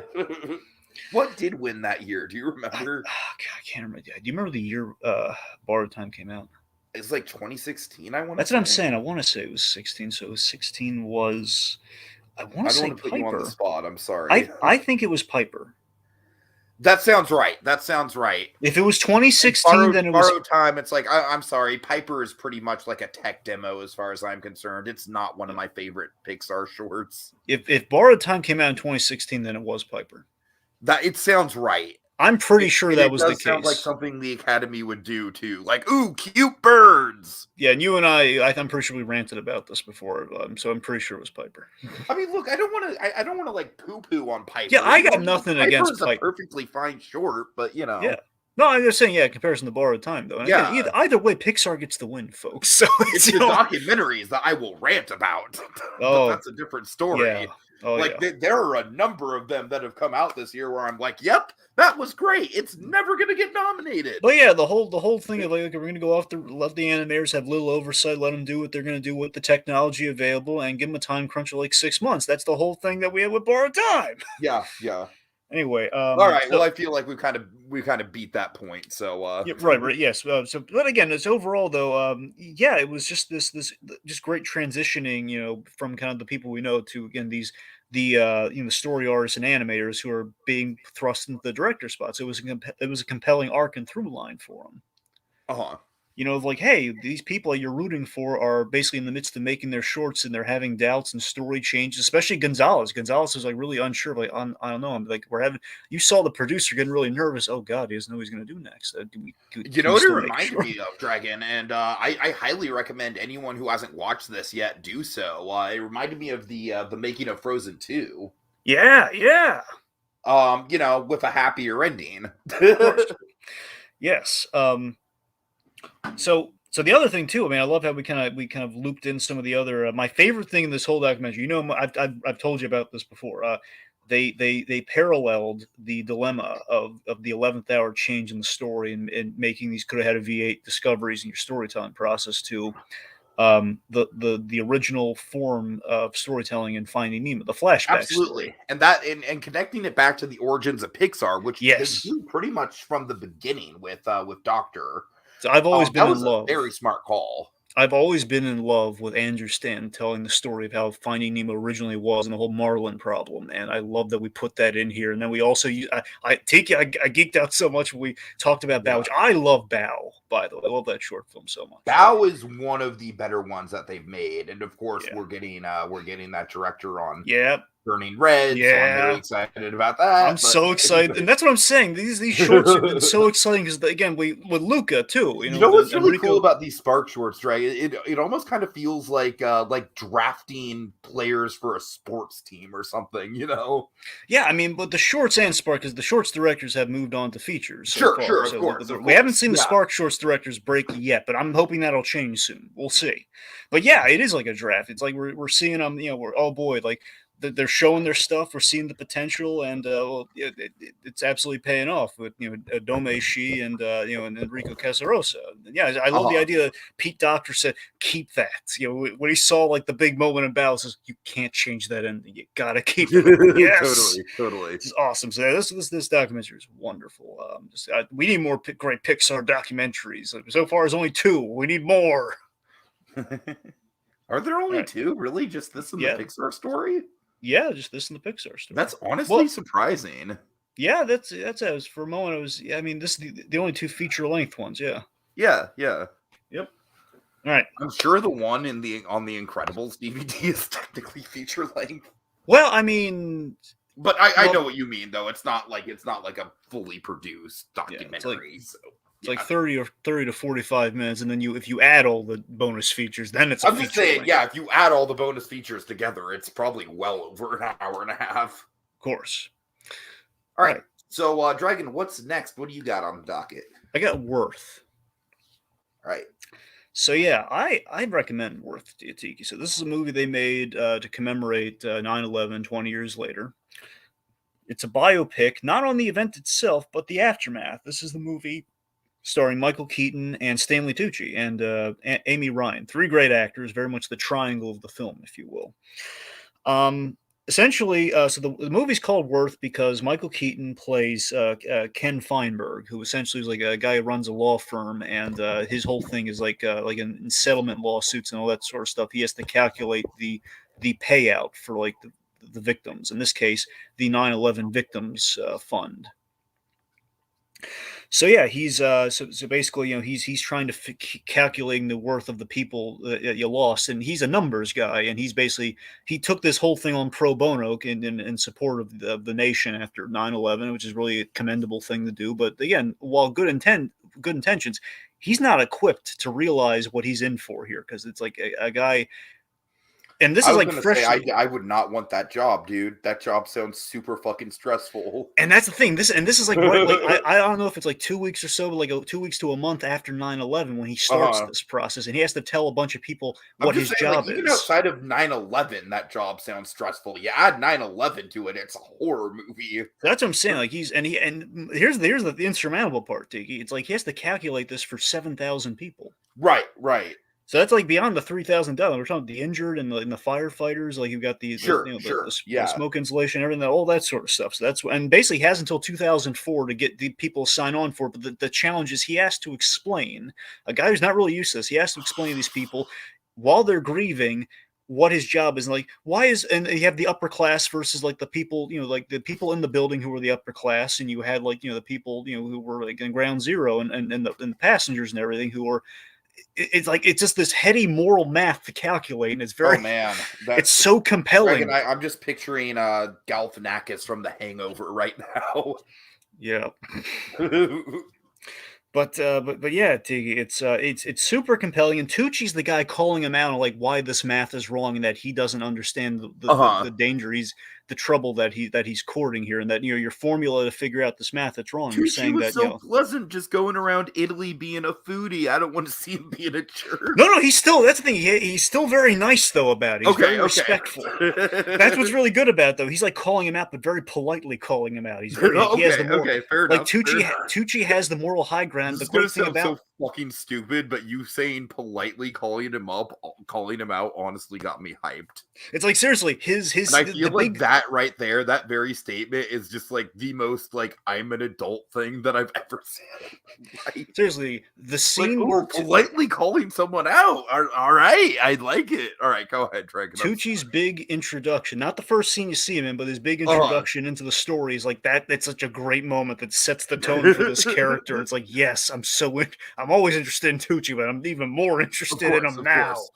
And it's like Amy Ryan, like again, Amy Ryan's like another lawyer who basically they have a lot of real life testimonials, I assume, which basically are used in the film. And you see him again, Amy Ryan being on one of the attorneys working for him is like learning.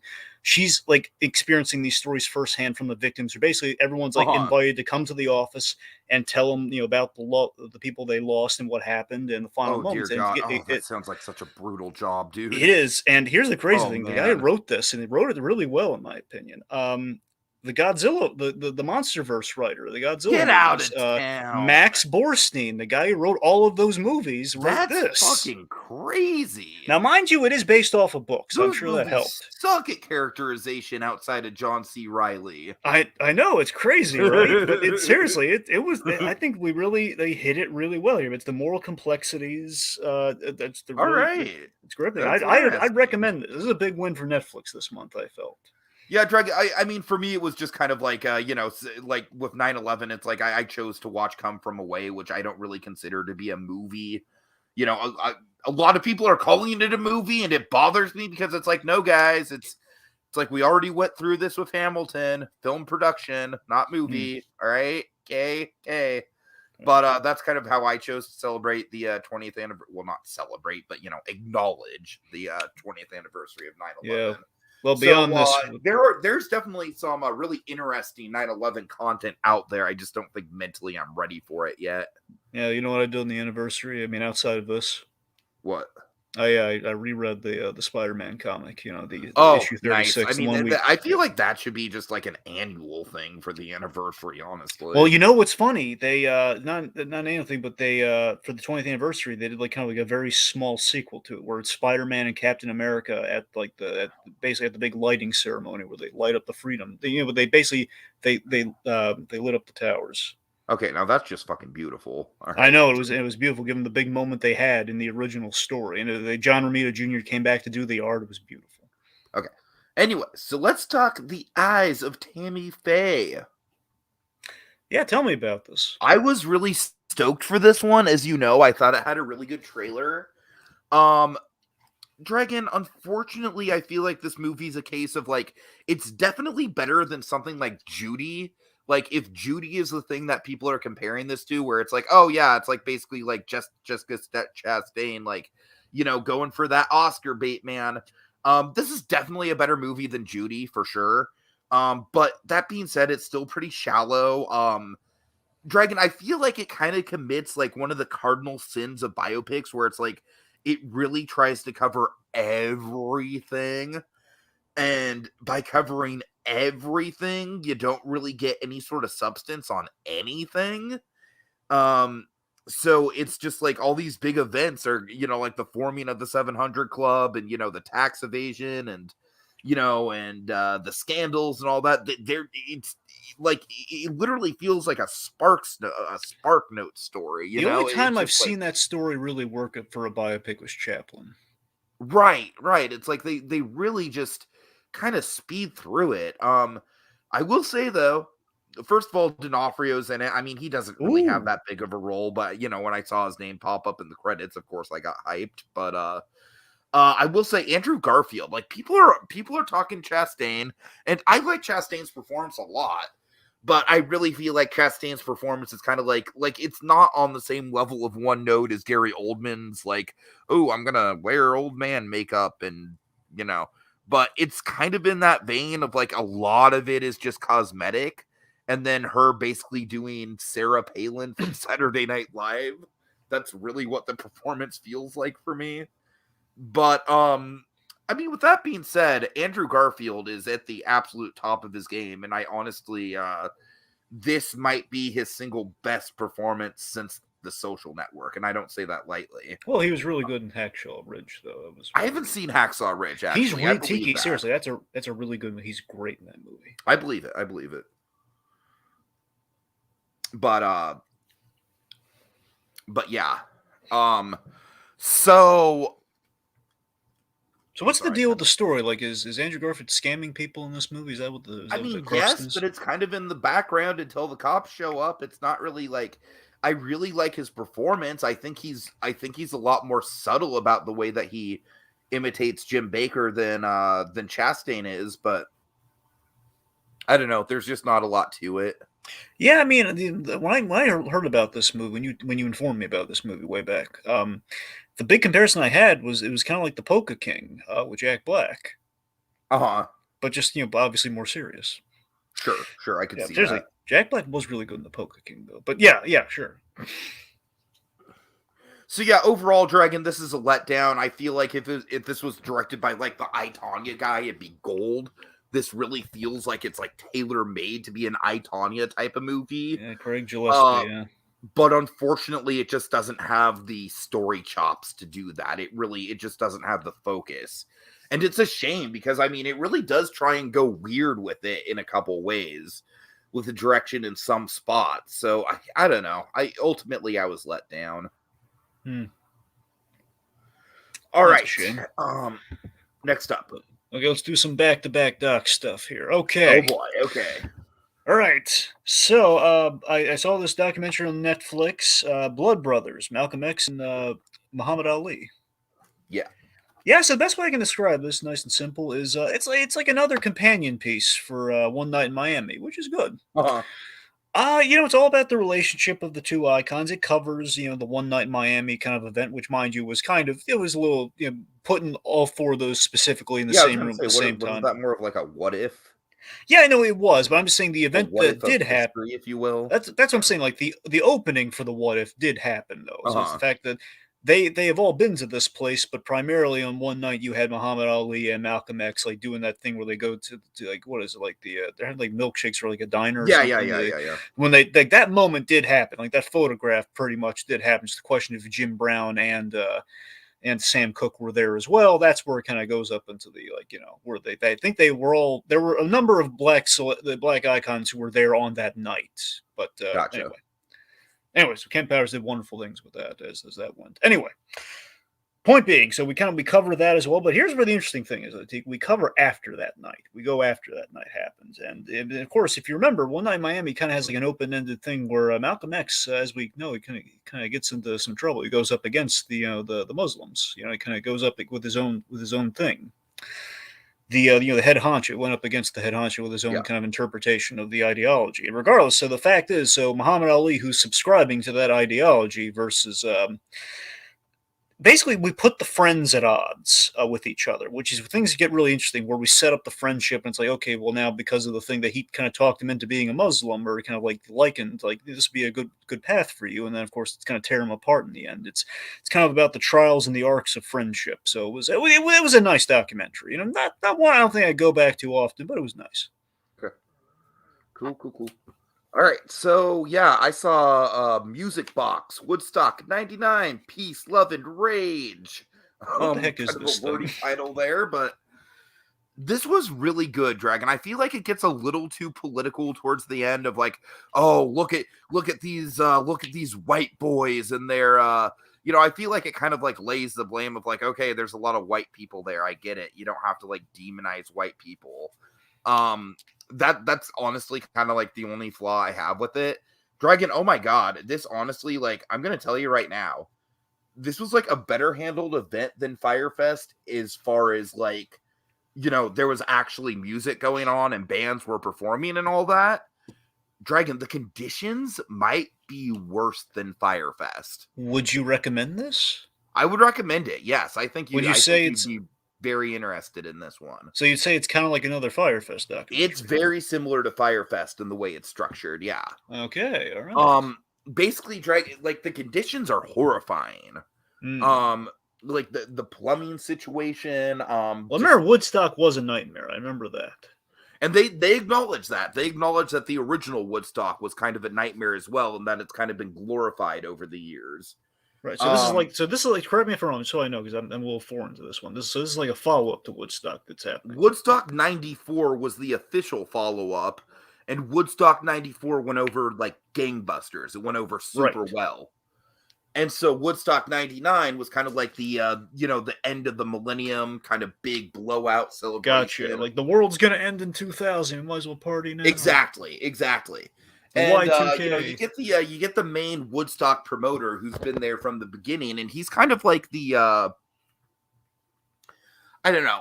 There is definitely some political stuff in here for sure. The argument of kind of like, you had a ton of topless women running around everywhere at Woodstock, Which has and always then been Woodstock's problem. and then the argument then kind of becomes like, okay, like that's gonna lead to people getting touchy-feely. And honestly, I'm kind of in the camp of like fuck anybody who does that, man. It's like a woman's body is a woman's body. It's like if you're at fucking Woodstock, yeah, you're gonna see some titties. Yeah. But that doesn't mean you have the right to be a fucking creep and just get all up in them. Sadly, some bad stuff I'm sure happened at Woodstock. Horrifying stuff. Yeah, I can only imagine what the original was like. Yeah. No, Dragon, there's definitely some heavy moments in this one for sure. Like I said, I do think that it's very much a documentary with an agenda, and that agenda is kind of like to demonize wealthy white males. And I don't know, like I'm not sure how down I am with like emphasizing like, oh, they're white. But like I said, that's like the one editorial flaw I have with it, is that it feels like it kind of has an agenda there. But outside of that, I mean, it is very much just like, it is a horrifying situation, and it very much kind of plays out like a war documentary where it's like, it's a weekend, so it's like you see Friday, Saturday, Sunday, and oh my god, like I genuinely do think that the conditions were worse than Firefest. It might have been a better event than Firefest because, like I said, they, like bands did show up and play and everything, but the conditions, Dragon, were absolutely insane. Do you want me to tease the conditions? I have one fact that could really tease the conditions. All right, just give me one, just one. All right, I'll give you a taste. Okay, so there's this one guy who does an interview about like he remembers sleeping on a pile of pizza boxes, and pizza boxes were like a big commodity because you could see if it had been urinated on or not. Ew. And so basically what I'm saying is that there was so much urine there that, anything with a surface where you could tell if there's urine or not was like, that was like fucking gold. That was like a currency at Woodstock. There were like no bathrooms at all at this place. There was like a collection of porta potties that got flooded out like halfway through the first day. Ew, God. Yeah. Yeah. Yeah, it was awful. So yeah, I mean, I like I said, better event than Firefest, but arguably even more horrifying conditions. Okay. So if that intrigues you, I definitely recommend it. I'm very well might look into that, Tiki. All right, cool. Okay. All right, let me hit you with Kate. Yeah, this one I like the cast. I just think the movie itself just sounded a little generic, and I didn't have a lot of time this month. Trust me, you wouldn't have liked this, Tiki. I didn't think so. Yeah, I mean, look, I'm saying, look, I really like Woody Harrelson and Mary Elizabeth Winstead, but yeah, I know. They are great in the movie, mind you. Uh-huh. Okay, but here's the thing. So, of course, a Netflix action movie. Of course, we a Netflix action movie is I hear a lot of people saying that The Old Guard is like one of the better ones, and I didn't even really like that one. So yeah. Well, again, let me put it this way. I know you like the cast in this one, but in general, if you're looking for a better action movie recently, and basically this movie feels like it's riding on the coattails of a better action movie that Netflix did recently, which was Gunpowder Milkshake, which I told you about. I really like Gunpowder Milkshake. I think I have heard hype about that. Yeah, that one, I think that one has like a nostalgic style. Like we go to diners a lot. That one's that's a lot of fun. I think aesthetically you'd really like that one. But cool. Other things too. I'm just saying aesthetically. I was recently thinking about how much of a fun surprise Bad Times at the El Royale was when I first saw it. That's what I'm saying. I mean, I'm not going to say it's going to be a full-on El Royale, but it's kind of has that vibe. It's like the kind of the culture. But it's always great when you're like when you walk into a movie and you're like, okay, this is a movie, and then it transitions into like, okay, this is a movie. So, I mean, the draw here is that the action's great with Mary Elizabeth Winstead as Kate. The action's great. The idea is Kate's an assassin who who is playing her. She gets poisoned with polonium in the movie. She gets like the worst poison you can get, the Russian poison. So she gets poisoned, and she's playing hurt throughout the movie, which is, I think, is a good premise for an action movie. Okay, I'm not gonna lie, that is a good premise. Yeah, that's what I'm saying. It's a good premise, but then we kind of ape Gunpowder Milkshake, and just not as compellingly. Where the problem is, she's protecting this young girl, and the girl's not as likable as the one in Gunpowder Milkshake. That's kind of where that's where it kind of drains for me, is and that she's protecting her for a compelling reason. It's just it's like, yeah, I'm not feeling this character, and then basically we kind of have an ending, and then we just kind of do that.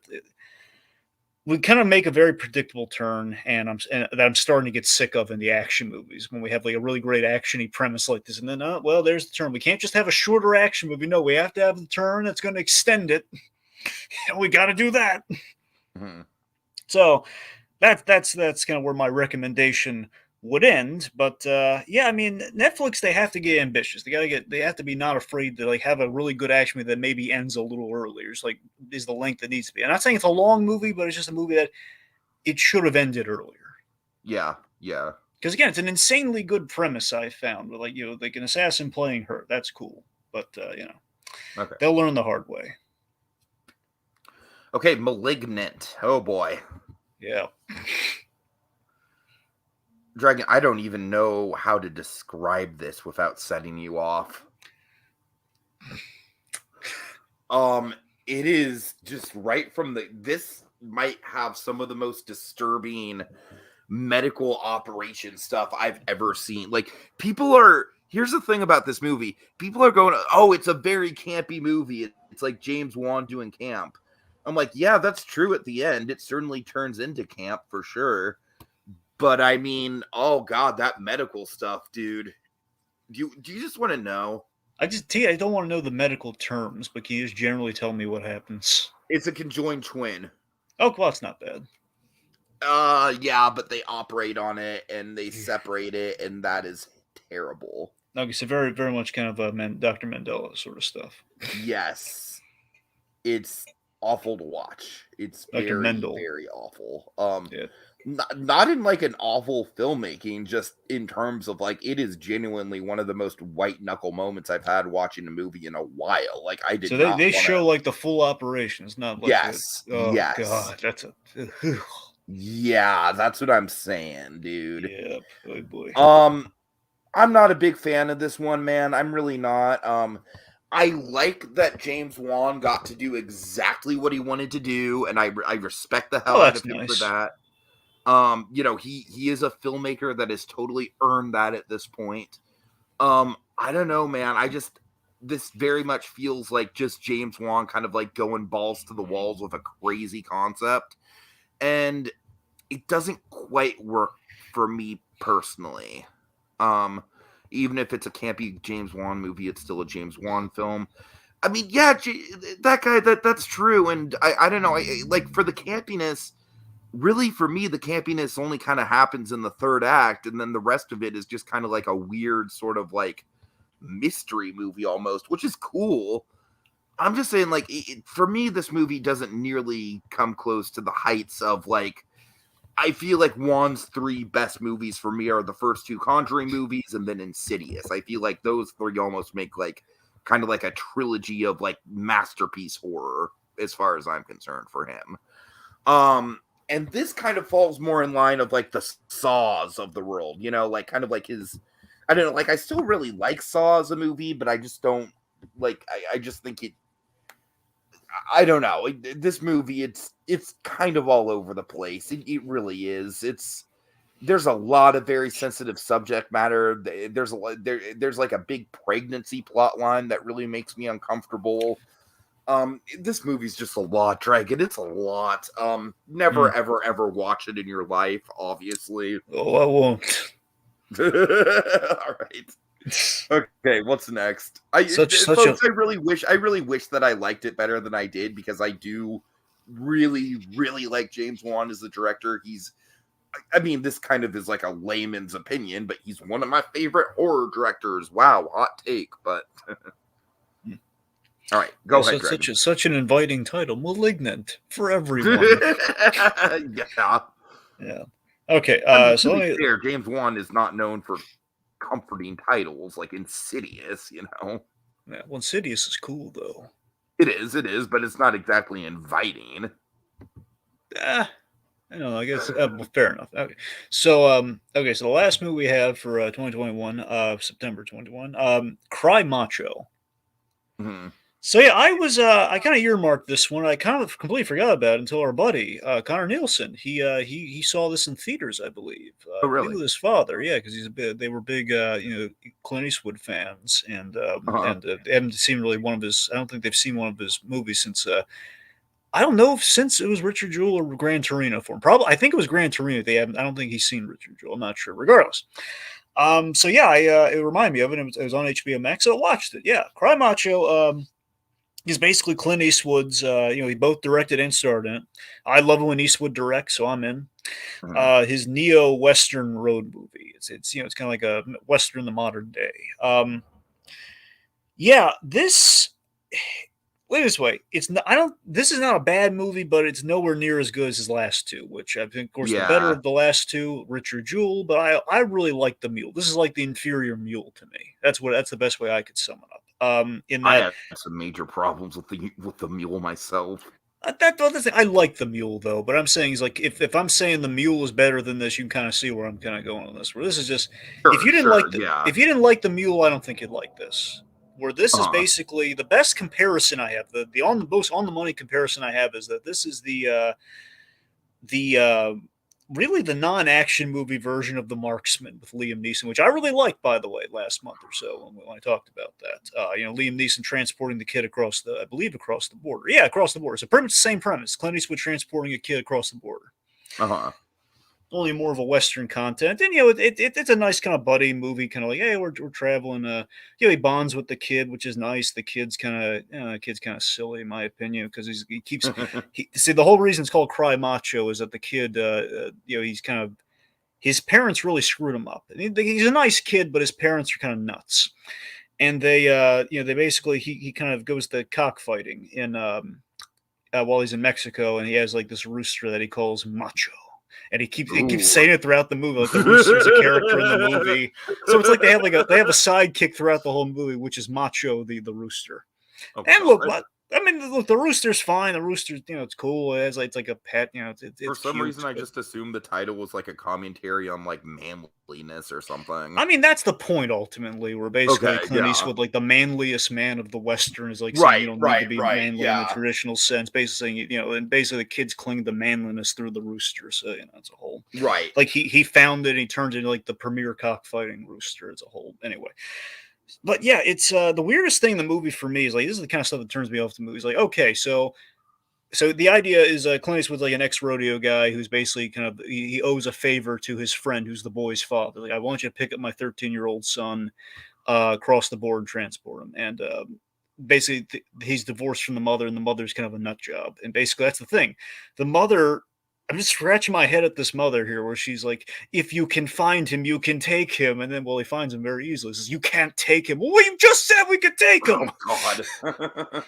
It's like, come on, and basically, it's there's like a dump. It's like we circumvent certain things, God, certain Tropes. tropes. Yeah, tropes. Yeah, we circumvent certain tropes, and yet we kind of buy into others, in which we have kind of a liar reveal. It's not a bad liar reveal. It's not one that's like stretched out, but it's the fact that we really need to go that route. We can't just have the kid realize, oh, he's actually in the right here, when he's kind of, in quotes, lied to him. He didn't have all the information at the time, ergo, not a lie. But so it's a comfy movie. I'll give you that. Like if you really just not if you need a movie to fall asleep by, but not in a bad Oh way. God. Wow. Not in a That's bad way though. Jesus. That's a harsh recommendation, Dragon.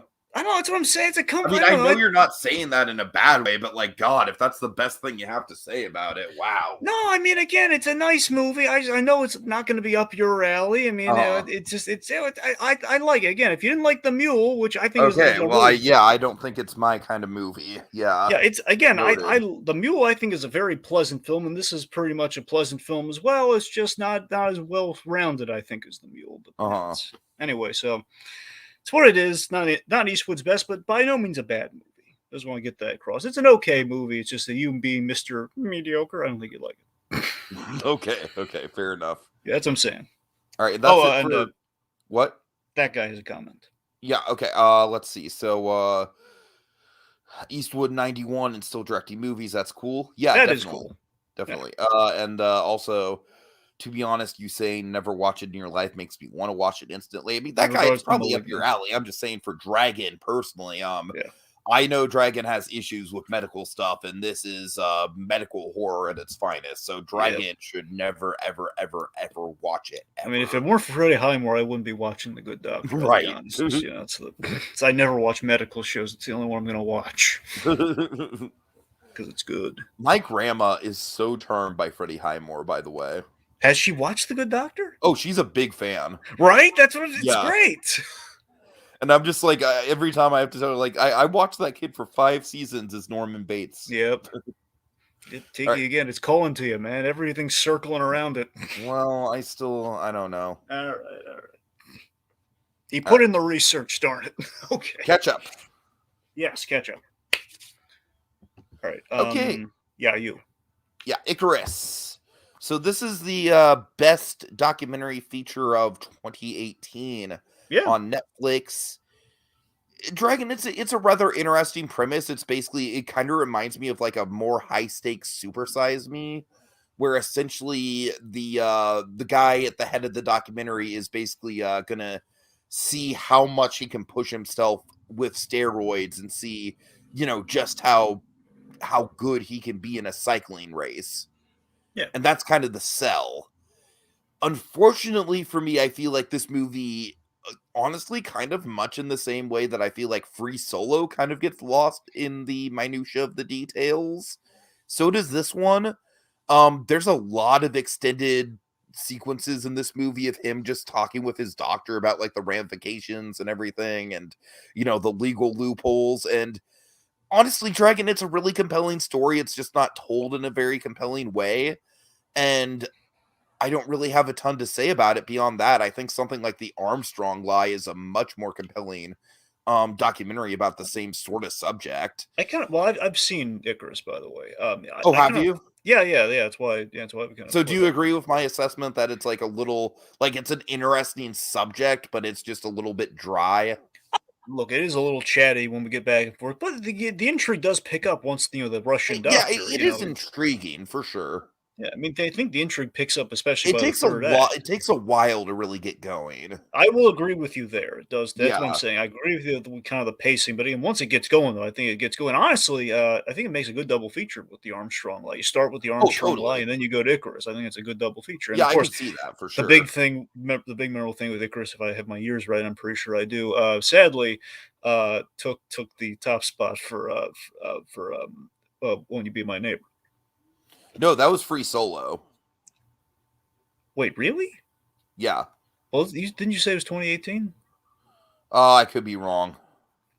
Because Won't You Be My Neighbor came out in 2018. I'm pretty sure of that.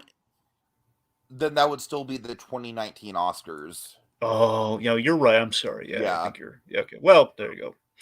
Oh, it was Jim and it might have been Jim and Ann. I don't know if it was Jim and Ann here. But forgive me. The Oscars always have that weird thing where they're always like a year ahead of schedule. Right. Okay. I might have my years off. I might be thinking of Jim and Andy. I honestly think that's what's it. Yeah. So forgive me for that, folks. Regardless, Icarus. Yeah, sure. All right. Okay. What do you got? Okay. Mystery movie. You ready for this? Oh, all right. What do you got? Okay. You're going to love this. Promising Young Woman. Oh, God. Oh, man. Yeah, this was great.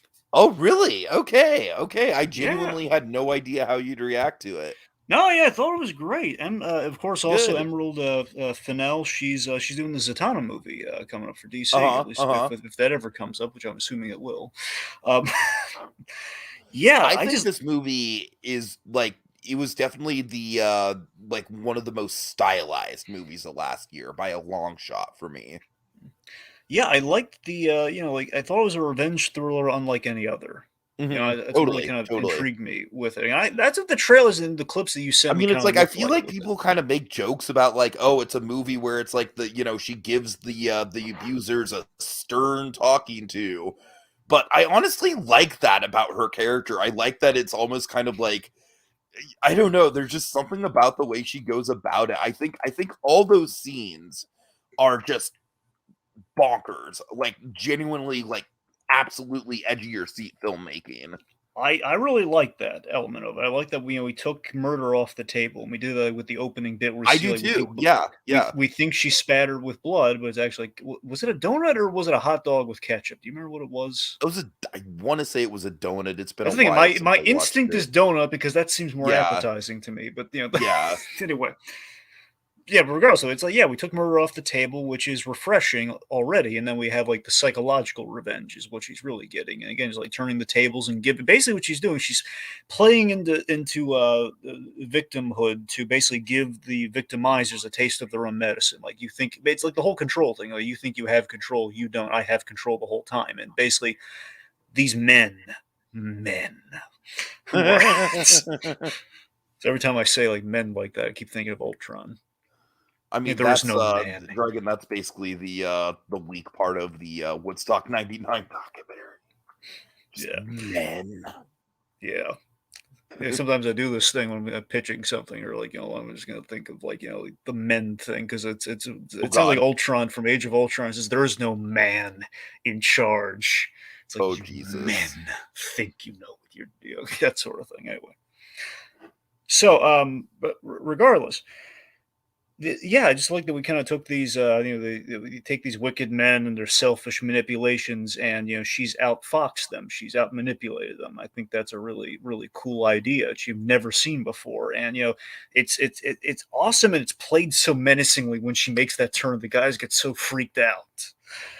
It's like she weaponized social discomfort as the ultimate call out, which is just it's great. And also the impressive thing is where movies I was already liking. I was like, okay, I wonder if this is going to get old with the runtime that we have. We're okay.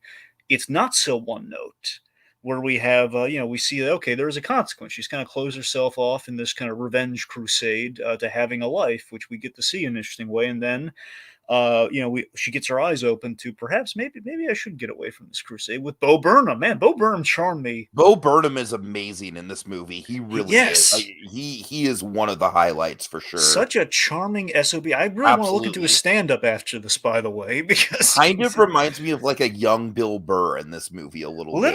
I mean, a little bit, but I'm sorry, not Bill. Did I say Bill Burr? Yeah, you said Bill Burr. Bill Hader. That sounds a lot closer. Yeah. Yeah, Bill Burr is kind of a weird pull. Yeah, I was wondering. I was like, Bill Burr, he was a charmer back in the day, man. Yeah, I was wondering where you were. I was kind of agreeing because, like, Bo. I think it was you were basically agreeing to be polite. I mean, you were going. I think you were going with the alliteration of the name, and I was like, well, I guess I've never thought of Bill Burr like that, but No. Bill Hader. Yeah. Anyway, yeah. So there was a lot of Bill Hader makes a lot of sense. Yeah, it's just the guy was just such a charming SOB and has pulled the wool over my eyes as well. And here's the thing: we make the predictable turn, which I was like on the edge. I was like, the minute I saw this guy made that call, like, okay, it's good. They're gonna do that turn. They're gonna do that turn. Then we didn't do it, and then we did, and it's like, okay, well, it fooled me too. Like the girl, it fooled me. The thing that just got me emotionally in the movie, though, her parents, particularly the great Clancy Brown, played her father. Yeah. Clancy Brown melted my heart as the supportive father, so happy. He's for got a a pretty moment understated role, but yeah, it's good. Yeah, people don't understand how good an actor Clancy Brown is. I mean, his voice acting is one for Dexter. I know. Yes. So that's the thing. It's just this father's so happy to see his daughter on the mend from her trauma. It's just so great. And I think the best scene in the movie, the dean's office scene.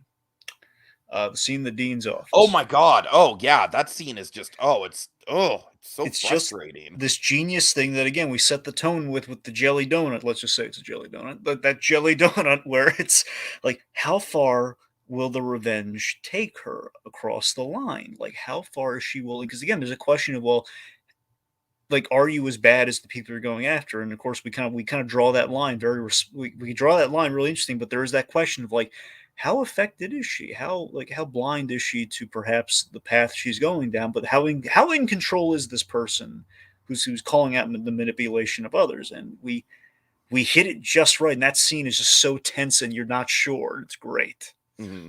All right. So yeah, that was a really good watch this month. Yeah. Okay, so Halloween Town 2, Calabar's Revenge. This was pretty off the rails, wasn't it? I mean, I liked it, but it was off the rails. Yeah. I don't know.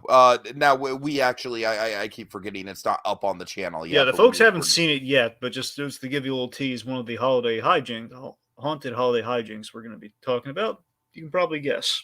yeah. So it was good. Um, Yeah. I don't have a ton to say about it. I think it was, goofy in a lot of spaces, but it's a decom, so what do you expect? I don't know. Had a heck of a shot, though, for a decom. That one Oh shot. my god, yeah, that one shot You'll is hear us gush about yeah. that, but I know yeah, there's exactly what you're talking about. Yes. yeah. Okay. All right. Okay, let me tell you about a family comedy that I think you might really enjoy. This was on my radar last year. I just never got around to it. Yeah, the pandemic messed with this one for sure. De Niro Yeah. had two movies that were supposed to come out in 2020, and the other one has just been, I think, pushed to next year, which frustrates me because that's the one I was really excited for. Okay, so the movie we're talking about is The War with Grandpa.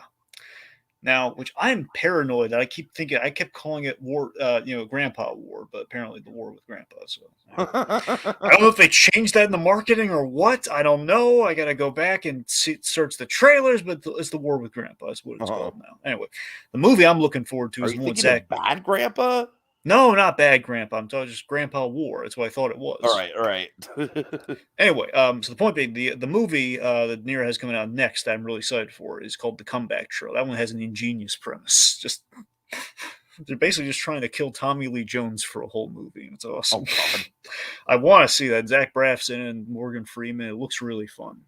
Anyway, that got pushed. Anyway, so this is again the first of those films. It's a De Niro family comedy and simple premise. It feels very Scholastic Book Fair, Tiki. Mm-hmm. It's grandpa's forced to move in with his daughter and her family, and basically takes the grandson's room, and he ain't too happy about that. He literally declares war against grandpa for having been moved into the attic. Yeah, you're right. That does sound very Scholastic Book Fair. Yep. Tim Hill directed this. Now, Tim Hill's directed a couple things that we've seen. He did Muppets from Space and Max Keeble's Big Move.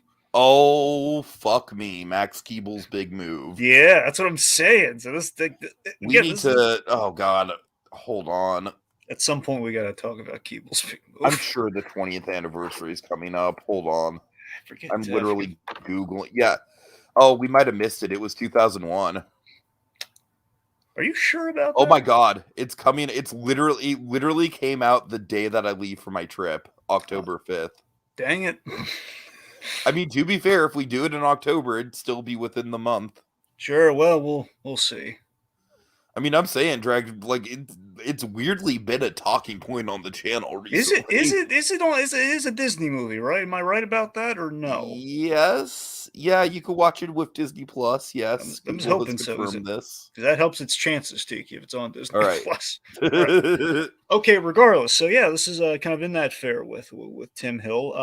It's got it's got an amazing cast. Got a great cast. So you have like De Niro has old buddies, and his old buddies in this case are Christopher Walken, Cheech Marin, and Jane Seymour. I mean, that's fine, but I'm sure they just kind of pop up to do whatever. I'm sure they're not really characters. No, they hang out a lot in the movie. They're in it. Yeah, they hang out. I don't know. I'm not trying to poo-poo you. I'm just... All right, fine. Well, also his daughter, Uma Thurman, plays his daughter, and she plays it really well. Uma Thurman was really good in this as kind of the put-upon mother, as well. I've really seen her in a lot of stuff recently. I know, right? That's what I'm saying. Like, Uma Thurman, really? That's cool. Yeah. And Rob Riggle, who I never... we played him as we usually play him as like a big loud of some variety, like a dumb guy. In this case, we play him as like he's the dad. He's a nice guy in this. It's like so refreshing to see Rob Riggle play as kind of a nice guy. Anyway. Yeah, the one thing I want to highlight is just that this movie, silly in parts, of course, family comedy, but had some genuine, shocking moments of heart and sentiment that really kind of struck a chord. Like, spread, like kind of sprinkled throughout. Like, he built houses, and there's like an emotional kind of through line there. And it's there's this thing with marbles. It's some good stuff. It's kind of the kids' version of getting involved in war. It's it's cute. It's in Scholastic Book Fair is the best way to sum it up. All right. Okay, next up for me, last one I got, The Machinist, which I technically watched in August, but I forgot to put it on my list, so we're going to talk about it now. All Yeah. right. You know what this is, right? It's the movie that Christian Bale lost an insane amount of weight for. That's all I know about it, though. What do you got? That's all anybody knows about it, which is why I Yep. was curious to I know. actually watch Please the tell me. thing. You have the answers, dear boy. Share it with the world. It's basically a Fight Club knockoff. Really? It's kind But of it's like called The Fight Club Machinist. meets Insomnia. Yeah. I say Fight Club knockoff in the sense that like there's a character in it that it's very obviously a Tyler Durden situation. Yeah. And yeah, I don't know. Here's the thing, Dragon. It deals with the split personality thing in a way that's a little weaker than Fight Club. It deals with this guy having insomnia and not being able to sleep in a way that's a little weaker than Insomnia. So overall, this movie just kind of like through no real fault of its own, it kind of just feels like a collection of thriller tropes from the era it was released in. Like it's got an interesting aesthetic for sure. It's almost kind of like feels like a kind of like a modern take on the Industrial Revolution, like the Machinist title. It's definitely like, it's definitely apt because it really does feel very grimy, very very industrial. Basically, Dragon, the premise is that Christian Bale, he is like you kind of learn that he has a tragedy in his life that kind of slowly gets unveiled throughout the movie. I won't tell you exactly what it is if you feel like watching it. But this tragedy has caused him to kind of go into a mental tailspin where he hasn't been able to sleep for the better part of a year. And because of that lack of sleep, he causes a pretty severe accident at his workplace. And because of that, he gets all kinds of paranoid that his coworkers are conspiring against him. And obviously the lack of sleep isn't helping that. Now, you see what I'm describing right here. That's really cool. That sounds like a really cool premise. I just feel like the movie kind of muddies the waters a little bit with the introduction of this big bald character that only the main character can see, and it's like, no, it wasn't me, it was him. And it's like, okay, I wonder where we're going with this. A, is the bald character Christian Bale? B, is the bald character Christian Bale? Or C, is the bald character Christian Bale? It's so fucking telegraphed. I don't know. That really was the one. Like, honestly, Dragon, without that character in the movie at all, I think it would have been a better movie. I really do. Like, it really was kind of like that twist done like the most lazy I've ever seen it. But besides that, I mean, the twist about what actually went down in his past is pretty surprising and pretty satisfying, and the ending is pretty satisfying. But yeah, man, I don't know. This is another one where I just kind of I wasn't really feeling it by the end, mostly because of that bald character. Wait. Muddying the waters? Yes. Okay, I just want to It get that does in there. though. It does. All right. Okay, last one. Vacation Friends. This is the most recent one on my list. And basically, I kind of missed it by a margin because I was going to get it in. I was thinking about getting it in last month, but other things came up. So again, we ended on both kind of intentional August picks in a sense. All right, fair enough. So yeah, Vacation Friends is on Hulu. It's an original for Hulu. It's a vacation comedy. I think you'd really love this. It's way better than I expected. It's a crazy comedy. It's Rel Howery and John Cena. Oh, nice. Basically, very simple premise. So Rel is going on kind of a dream vacation to propose to his girlfriend. Goes terribly wrong, and ends up kind of meeting this crazy couple. It kind of helps him kind of salvage the ruined trip. This crazy couple, which is John Cena's couple. And it's kind of in that classic mold of it's kind of in the classic mold for the most part of this of sort of this you have these, oh boy, there's this crazy guy I can't get away from for the entire movie, but he's in automobiles. Yeah, it's very like I Yeah. keep trying to find a better comparison, but yeah, it is kind of place. I've seen it like exactly like this somewhere else, but I can't place it. But yeah, Mhm. Plane, Trains, and Automobiles esque. But this is here's the magic of the movie. This is why I think you'd like it. So the couple could very easily be unlikable because I mean, one of the first things they do, they kind of drug them, like they give margaritas that have cocaine instead of salt on them, and it's and yeah, like for it, that's a bad omen. I'm thinking like, oh no, I might not like these Mhm. people. But John Cena, he buys it all back because he's so darn charming in this. He's I so could see it. darn. I could see it. He He's just wants to party, man. ridiculously. That's what I'm saying. He's Is so that pretty much the ridiculous. angle they go with? I just want to party, bro.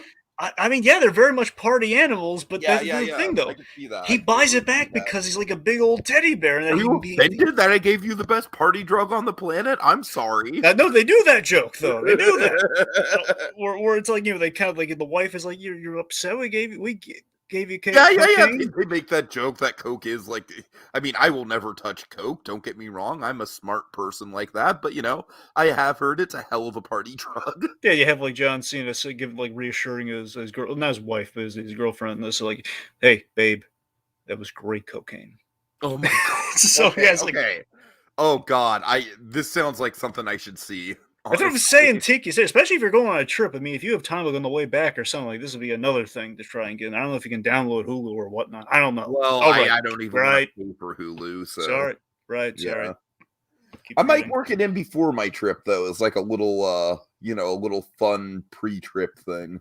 But that's the thing. So again, the charm of the movie is that these guys are extremely well intentioned. Okay, and that again, Uh-huh. they keep basically you're in the shoes of the the couple, like Rel. You're in Rel's shoes here, where essentially it's like you think these people and they are insane. They're insane party animals that are kind of wrecking everything, but they buy it back. They do something that kind of buys it back and kind of they keep breaking even Steven at the end. They keep breaking even. Like they do something that kind of buys back the bad thing that they did, and you can't get mad at them. And John Cena's so darn charming. It's like and you're in their shoes. And the big thing is this is where you have subverted was the word I was looking for earlier. We subverted some expectations here where we subvert a lot of things. Where I'm thinking the whole movie is going to be, oh, we're going to do that stupid cliche where our couple they're getting engaged, and it's like something's going to endanger the engagement. We don't do that at all here. Like we toss that aside. Like like it starts off vacation movie, then it becomes like the wedding they're having for the benefit of the family, and stuff. So it's kind of a vacation in a wedding movie, and it was a lot. It was so much better than I expected. I mean, I'm not going to say every joke lands, but more often than not, it lands. Cool, cool. Yeah. All right, and that leaves us with best and worst, Dragon. For best, honestly, like it's gonna have to be Shang-Chi. One of the top tier MCU movies, in my opinion. And some all-time great action that we've gotten from this decade. I don't know. I just find very, very little to actually complain about with Shang-Chi. I was very satisfied with it. Yeah, I got some good ones to pick from here. I mean, my instinct is Shang-Chi, but I mean, I might go with Promising Young Woman. I don't know. That one was really good. Mm-hmm. I think I'm just good for diversity, so I'm going to say, Promising Young Woman. Okay. All right, now the worst. What do you got? Oh man, it's tricky. I'm kind of like I'm not gonna go Malignant just because that was definitely a passion project from James Wan. Yeah, sure. I'm kind of between Halloween Town 2, The Machinist, and Eyes of Tammy Faye. It sounds like The Machinist was the low rank on the totem pole out of those three to me for you. Yeah, I think I hate to do it because like I feel bad because The Machinist is it's a pretty high concept movie and I appreciate it, but either that or Tammy Faye. I mean, keep in mind, it's not a bad movie by any means. I just feel like it's not really aged particularly well just because I feel like it's filled with thriller tropes that are done better in other movies. But you were also really hyped for Tammy Faye, though. Yeah, but Tammy Faye also definitely has moments in it where I'm really on board with it, Gotcha. Specifically some of the early stuff with Andrew Garfield. So in that regard, I could see myself rewatching Tammy Faye before I could see myself rewatching The Machinist for sure. So Okay. yeah, I'll go with Machinist as the worst.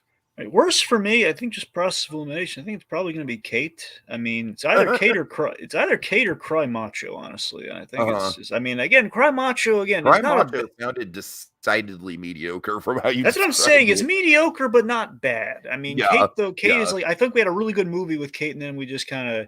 I just think it just kind of lost it. What made it special? It's just like really, we're going to the generic action route that all the other ones have taken. Like, come on, man, you could have been something really cool. So I'm peeved at Kate. Yeah, and we usually don't do this, but I feel like this is the first time in quite a while where it's like this month is fucking stacked, dude. Yeah, there's a lot. So let's go through it. I mean, hell, even just this week, man, we have the Many Saints of Newark, Venom, and Addams Family 2. Now, Addams Family 2, it's like I'm not hyped about that at all. But I am probably going to end up seeing it as like a pre-trip little, it's probably going to be like the Grinch of this trip for me. Just a little like, oh, it's kind of a Halloween trip for me. So just a little Halloween appetizer to get me in the mood. Right. Let's see. Many Saints of Newark, I honestly don't think I'm going to see in theaters just because I'm not really caught up on Sopranos. Right. Then October 8th, you have No Time to Die, finally. Yeah, that one. Here's the thing. I don't know if I'm gonna be able to get out in theaters to see it. I will eventually see it. I don't know because here's the thing. I saw Skyfall in theaters, which is great. I did not see Spectre in theaters though. So I don't know. Let's see. 15th of October, you have Halloween Kills, which I'm not looking forward to. I know a lot of people are, but I saw the trailer for that today. Yeah, I don't know. For me, that Halloween movie a couple years, it didn't do nearly as much for me as it did for other people. So I don't know. One cool thing in that trailer to me. Uh-huh. It's like her trying to I'm going to remove that mask and stare into his eyes, see the life drain from his eyes. That's really cool. But I mean, that's pretty much her character in the last movie, though. No, you're right. I'm saying like literally seeing her grabbing the mask. That was kind of no. Cool. I hear you, but yeah, all right. I know nothing of Halloween, mind you. The Last Duel looks pretty good. It's got Adam Driver in it. Yeah, I'm not impressed. Okay, fair enough. October 22nd, we have this is a big one. This is a big double feature. We have Dune. And then we also have The French Dispatch, which is the new Wes Anderson movie. Oh, really? I did not know that was okay. Yeah. Also, here's one that's not on your list. Injustice, the new Justice League, one that's based on the games, the Injustice Gods Among Us. No, you're right. That's absolutely not on my list. But yeah, so that's coming out this month. I'm looking forward to that one. And then finally, October 29th, Last Night in Soho, which I would say besides Nightmare Alley and Licorice Pizza is probably my third most anticipated movie for the rest of the year. So, yeah, very much looking forward to that as well. Completely forgot that Soho was this month. Yeah. All right. Yeah. So, okay, folks. Well, thanks. Let's see. Let's shout out the comments. We got a few people in the comments tonight. That guy was kind of the main person, so we really appreciated that guy, but also we had Claude and Donovan as well. So as always, you guys rock. You're the bread and butter of the channel, man. We couldn't do it without you. So okay then. Well, folks, we've waxed on long enough. It's time to put the pen down. Until next time, we'll return for another fitting chapter in our Movie Memoirs!